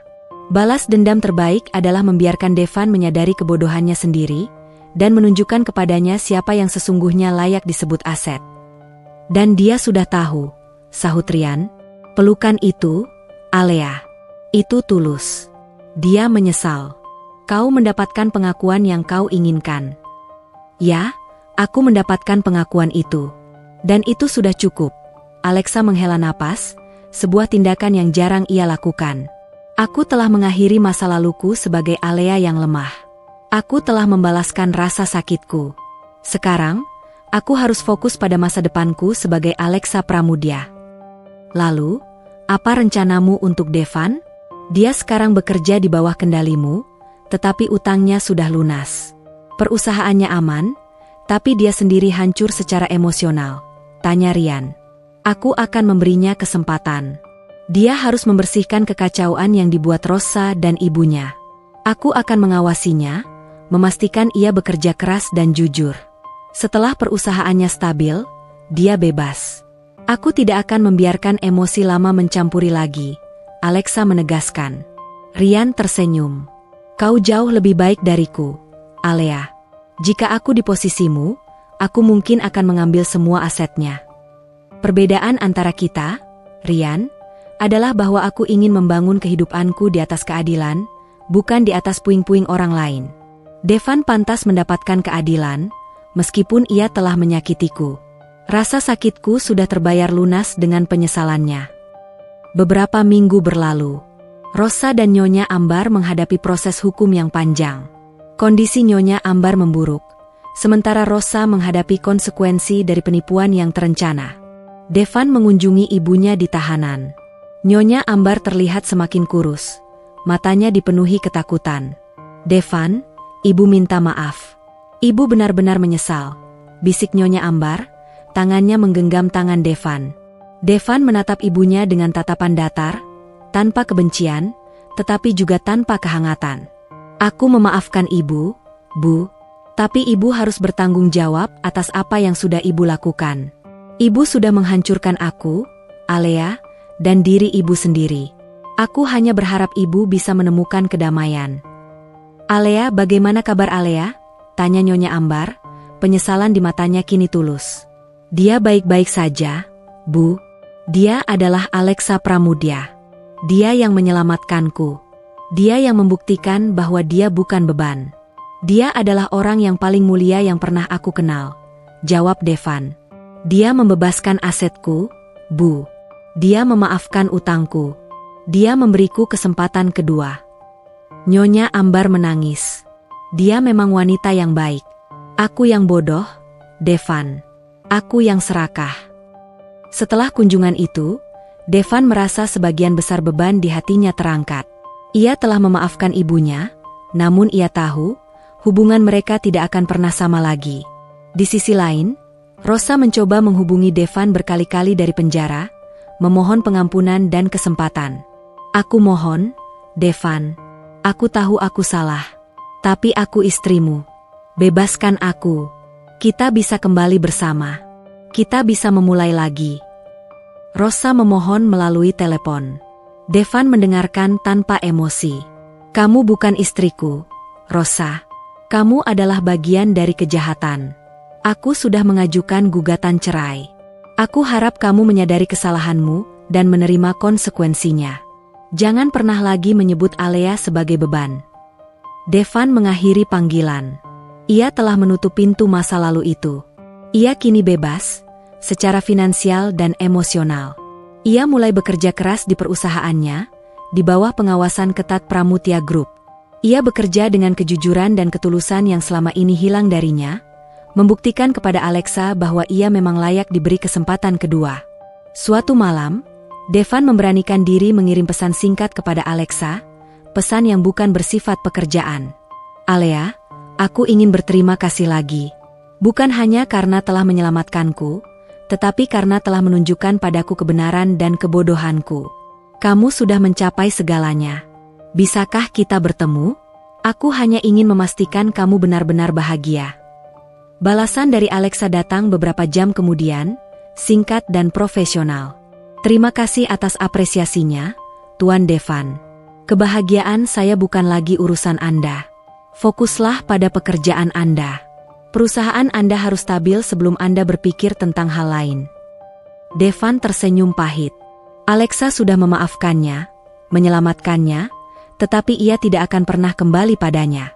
Devan tahu, ia telah kehilangan wanita terbaik dalam hidupnya, dan itu adalah hukuman terberat yang harus ia tanggung seumur hidup. Hukuman itu bukanlah kemiskinan, melainkan kesendirian yang disadari, kesendirian karena melepaskan berlian yang ia sebut beban.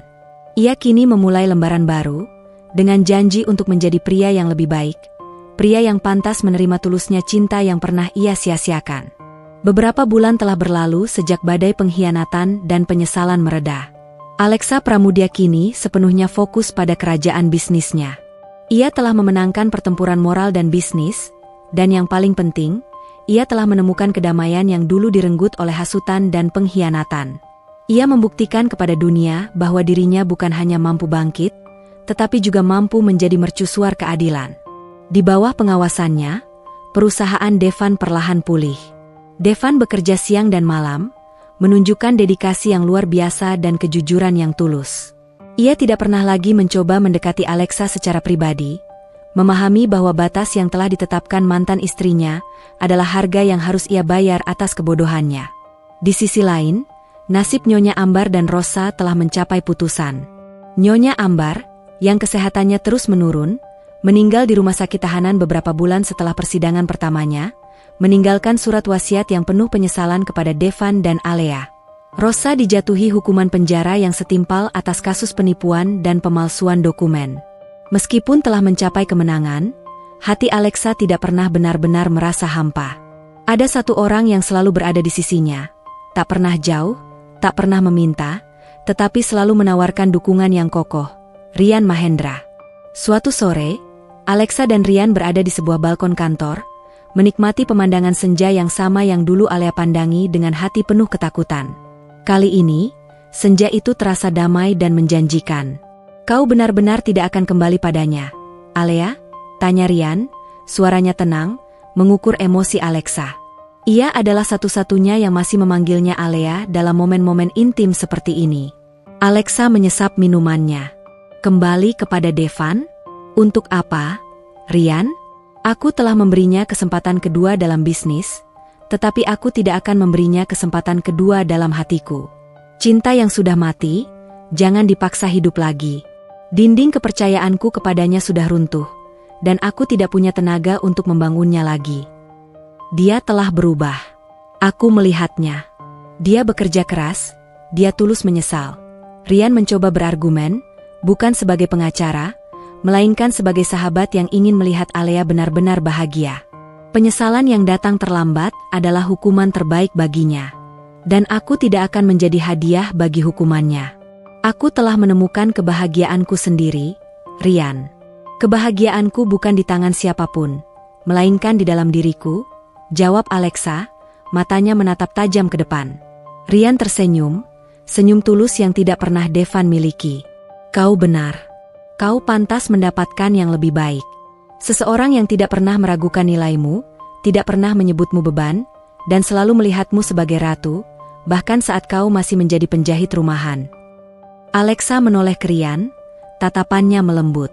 Rian Mahendra, pria dengan ketenangan seorang pengacara yang ulung, yang selalu menjaga rahasia terbesarnya, dan yang diam-diam mencintai Alea sebelum ia menjadi Alexa. Rian adalah pria yang sudah menjadi jangkar bagi hidup Alea, bahkan saat ia memilih menikah dengan Devan. "Rian," panggil Alexa, suaranya kini kembali menjadi Alea yang hangat. "Aku tahu kau selalu ada. Kau adalah satu-satunya yang tidak pernah pergi saat aku jatuh. Kau tahu semua kebodohanku, semua keputusasaanku, dan kau tetap di sini. Itu karena aku melihat berlian, bahkan saat ia terbungkus debu." "Alea," Rian membalas, matanya penuh pemujaan. "Aku mencintaimu, Alea. Aku tidak pernah berhenti mencintaimu. Aku tidak pernah memintamu kembali, karena aku menghormati pernikahanmu. Tapi sekarang, kau bebas. Dan aku ingin kau tahu, aku tidak peduli kau Alexa Pramudia yang kaya raya dan berkuasa, atau Alea sang penjahit. Aku hanya mencintai jiwamu." Cinta Rian tidak pernah menuntut, tidak pernah posesif, dan tidak pernah menggunakan kata-kata tajam. Cinta Rian adalah tempat yang aman. Cinta yang berbeda dengan Devan, yang melihat cinta sebagai transaksi dan Alea sebagai beban yang harus ditukarkan dengan aset yang lebih menguntungkan. Alexa berjalan mendekati Rian, tangannya menyentuh wajah Rian. "Kau tahu, Rian, dalam semua kekacauan yang terjadi, hanya kau yang memberiku kekuatan untuk tetap waras. Kau memberiku keberanian untuk bangkit sebagai Alexa. Aku tidak memberimu keberanian, Alea. Keberanian itu sudah ada di dalam dirimu," Rian membalas. Tiba-tiba, Alexa memajukan wajahnya dan mencium Rian, sebuah ciuman yang melepaskan semua beban masa lalu dan menyambut harapan masa depan. Ciuman itu adalah janji, bukan janji pernikahan yang dipenuhi keraguan, melainkan janji persatuan dua jiwa yang saling mengerti dan menghormati. "Aku juga mencintaimu, Rian. Mungkin aku tidak pernah menyadarinya karena terlalu sibuk mencari cinta yang salah. Kau adalah aset sejatiku," bisik Alexa, mengakhiri semua drama dan penderitaannya dengan pengakuan itu. Sementara itu, Devan duduk sendirian di rumahnya.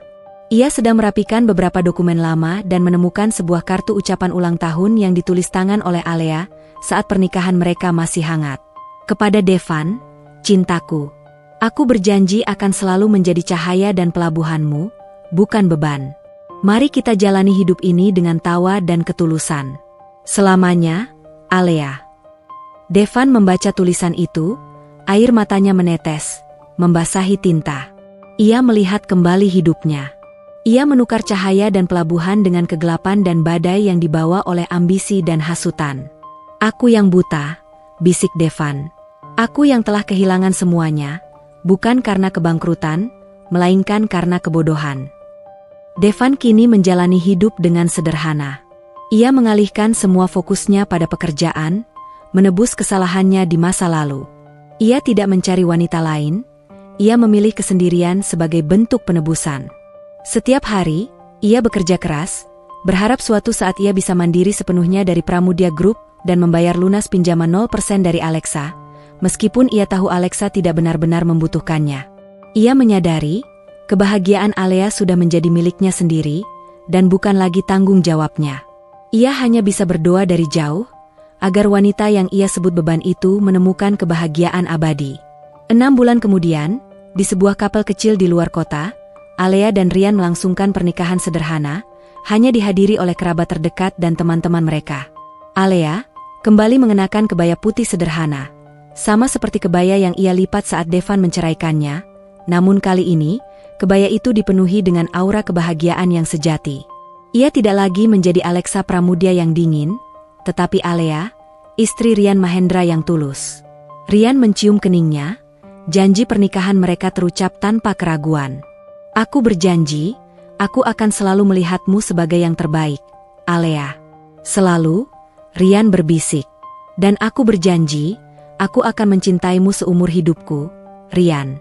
Terima kasih telah menunjukkan padaku, bahwa aku pantas dicintai tanpa syarat," balas Alea. Pernikahan itu adalah penutup yang indah untuk babak hidup Alea yang penuh drama.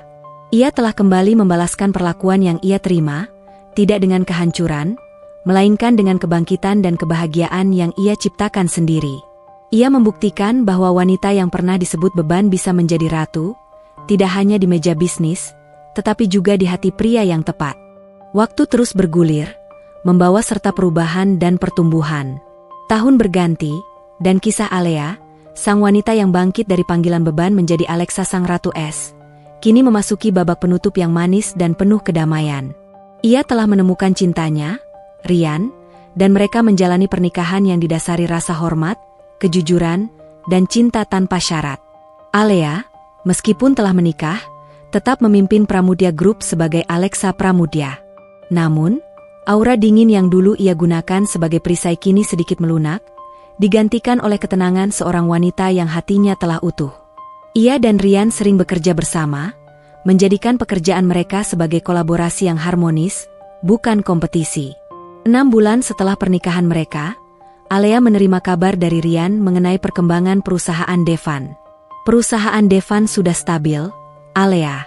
Dia berhasil melunasi setengah dari utang 0% itu, meskipun kau tahu, kau tidak benar-benar mengharapkannya dibayar. Dia bekerja seperti kesetanan, dan dia bersih, lapor Ryan, duduk di samping Alea di teras rumah mereka. Alea tersenyum, menatap cangkir tehnya.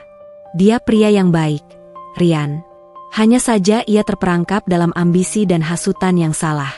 Dia layak mendapatkan kesempatan kedua, dan dia membuktikannya. Lalu, apa rencanamu? Waktunya sudah tiba untuk melepaskannya sepenuhnya, ujar Ryan. Aku tahu. Aku tidak ingin dia merasa terikat selamanya. Biarlah dia terbang dengan sayapnya sendiri, tanpa bayang-bayang masa lalu, jawab Alea. Beberapa hari kemudian, Devan menerima panggilan telepon formal yang memintanya datang ke kantor Pramudia Group. Ia merasa gugup, menduga ini adalah pertemuan akhir yang akan menentukan nasib perusahaan sepenuhnya. Saat ia tiba di ruang rapat, hanya ada Ryan yang menyambutnya. Tuan Devan, terima kasih sudah datang. Nona Alexa berhalangan hadir, kata Ryan, meletakkan sebuah map di atas meja. Devan merasa kecewa, namun ia mencoba menyembunyikannya. Saya mengerti, Ryan. Ada apa? Apakah ada masalah dengan sisa utang? Justru sebaliknya, Tuan Devan. Utang Anda dianggap lunas per hari ini, Ryan tersenyum. Devan terkejut. Lunas? Tapi saya baru membayar setengahnya. Saya janji akan melunasi sisanya. Saya tidak mau dibebani kemurahan hati Alexa lagi. Nona Alexa tidak ingin Anda merasa terbebani lagi, Tuan Devan, jelas Ryan, menggunakan kata beban dengan lembut, ironi yang tak terhindarkan. Dia melihat dedikasi dan kejujuran Anda. Dia melihat Anda telah menepati janji untuk menjadi pria yang lebih baik.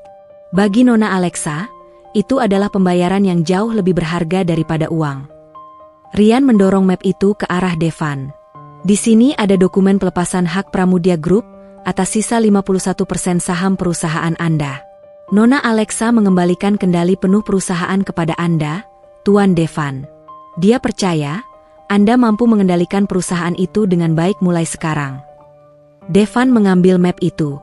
Tangannya gemetar saat melihat dokumen pelepasan hak yang ditandatangani oleh Alexa. Ini adalah kemurahan hati yang luar biasa, sebuah hadiah yang tidak ternilai harganya. Alexa tidak hanya menyelamatkan asetnya, tetapi juga mengembalikan harga dirinya dan kedaulatan bisnisnya. Aku tidak tahu harus berkata apa, Ryan. Dia terlalu baik, bisik Devan, matanya berkaca-kaca. Nona Alexa ingin Anda tahu, Tuan Devan, bahwa ia telah menutup buku lama. Tidak ada lagi utang, tidak ada lagi bayangan. Anda bebas, kata Ryan. Devan menghela napas panjang, penyesalan dan rasa syukur memenuhi dadanya. Aku benar-benar berharap aku bisa meminta maaf secara langsung kepadanya. Aku telah menyebutnya beban, padahal dialah satu-satunya yang mengangkatku saat aku jatuh. Permintaan maaf Anda sudah diterima, Devan. Dan Nona Alexa sudah bahagia. Itu yang terpenting, Ryan tersenyum. Beberapa bulan kemudian, Alea sedang meninjau proyek amal di sebuah panti asuhan, salah satu proyek yang ia kembangkan bersama Ryan. Ia mengenakan pakaian kasual, jauh dari citra Ratu Es. Saat ia berjalan menuju mobilnya, sebuah mobil sederhana berhenti di dekatnya. Jendelanya terbuka, dan Devan ada di sana. Devan terlihat lebih tua, tetapi matanya memancarkan ketenangan yang belum pernah ia miliki sebelumnya. Devan keluar dari mobilnya, berjalan mendekati Alea. Alea terkejut, tapi ia tetap tenang. "Alea," sapa Devan, suaranya lembut dan hormat. "Aku tahu aku seharusnya tidak mengganggumu.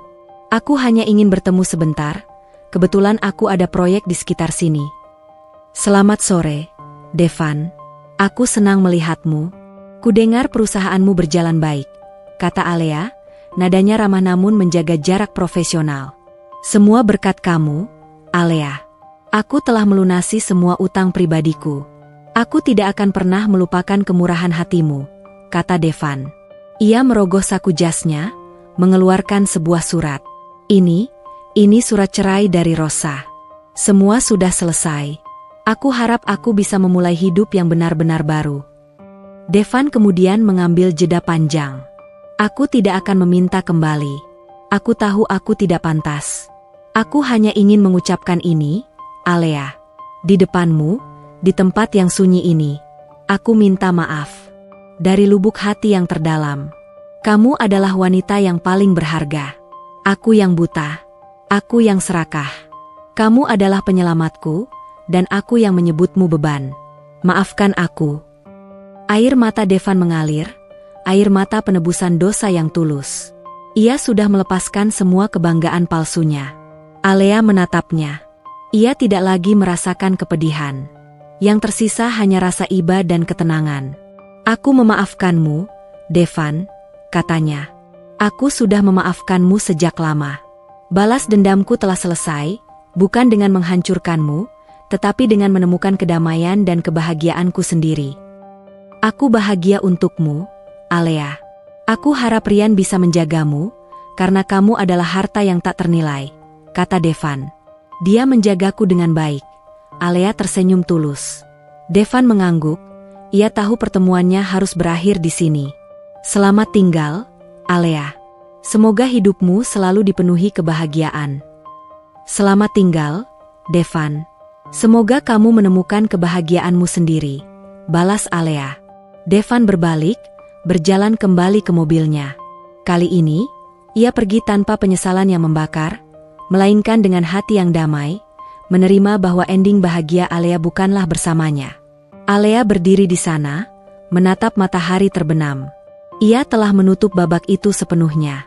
2 tahun kemudian, Alea dan Rian kini tinggal di sebuah villa kecil di tepi danau, menjauh dari hiruk-pikuk kota. Mereka masih mengelola Pramudia Group dengan Rian sebagai co-CEO, tetapi mereka menemukan kebahagiaan sejati dalam kesederhanaan dan kebersamaan mereka. Malam itu, Alea duduk di teras, membiarkan Rian memeluknya dari belakang. "Bahagia, sayang?" bisik Rian, mencium puncak kepala Alea. "Sangat bahagia, Rian," Alea membalas, menyandarkan kepalanya ke dada Rian. "Aku tidak pernah menyangka, akhir dari semua drama itu justru membawa kedamaian yang luar biasa ini." Rian tersenyum. "Kau adalah ratu yang pantas mendapatkan segala kebahagiaan. Kau membuktikan bahwa kau bukan beban, tetapi anugerah. Dan aku adalah pria paling beruntung yang mendapatkanmu."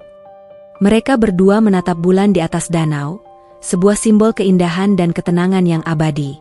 Alea akhirnya menemukan ending yang bahagia dan memuaskan. Ia tidak hanya berhasil membalaskan rasa sakitnya, tetapi juga berhasil menemukan cinta sejati, membuktikan bahwa seorang wanita yang bangkit dari panggilan buruk bisa menjadi arsitek bagi kebahagiaan dan takdirnya sendiri. Kisahnya selesai, dengan hati yang utuh, dan senyum yang tulus. Tamat.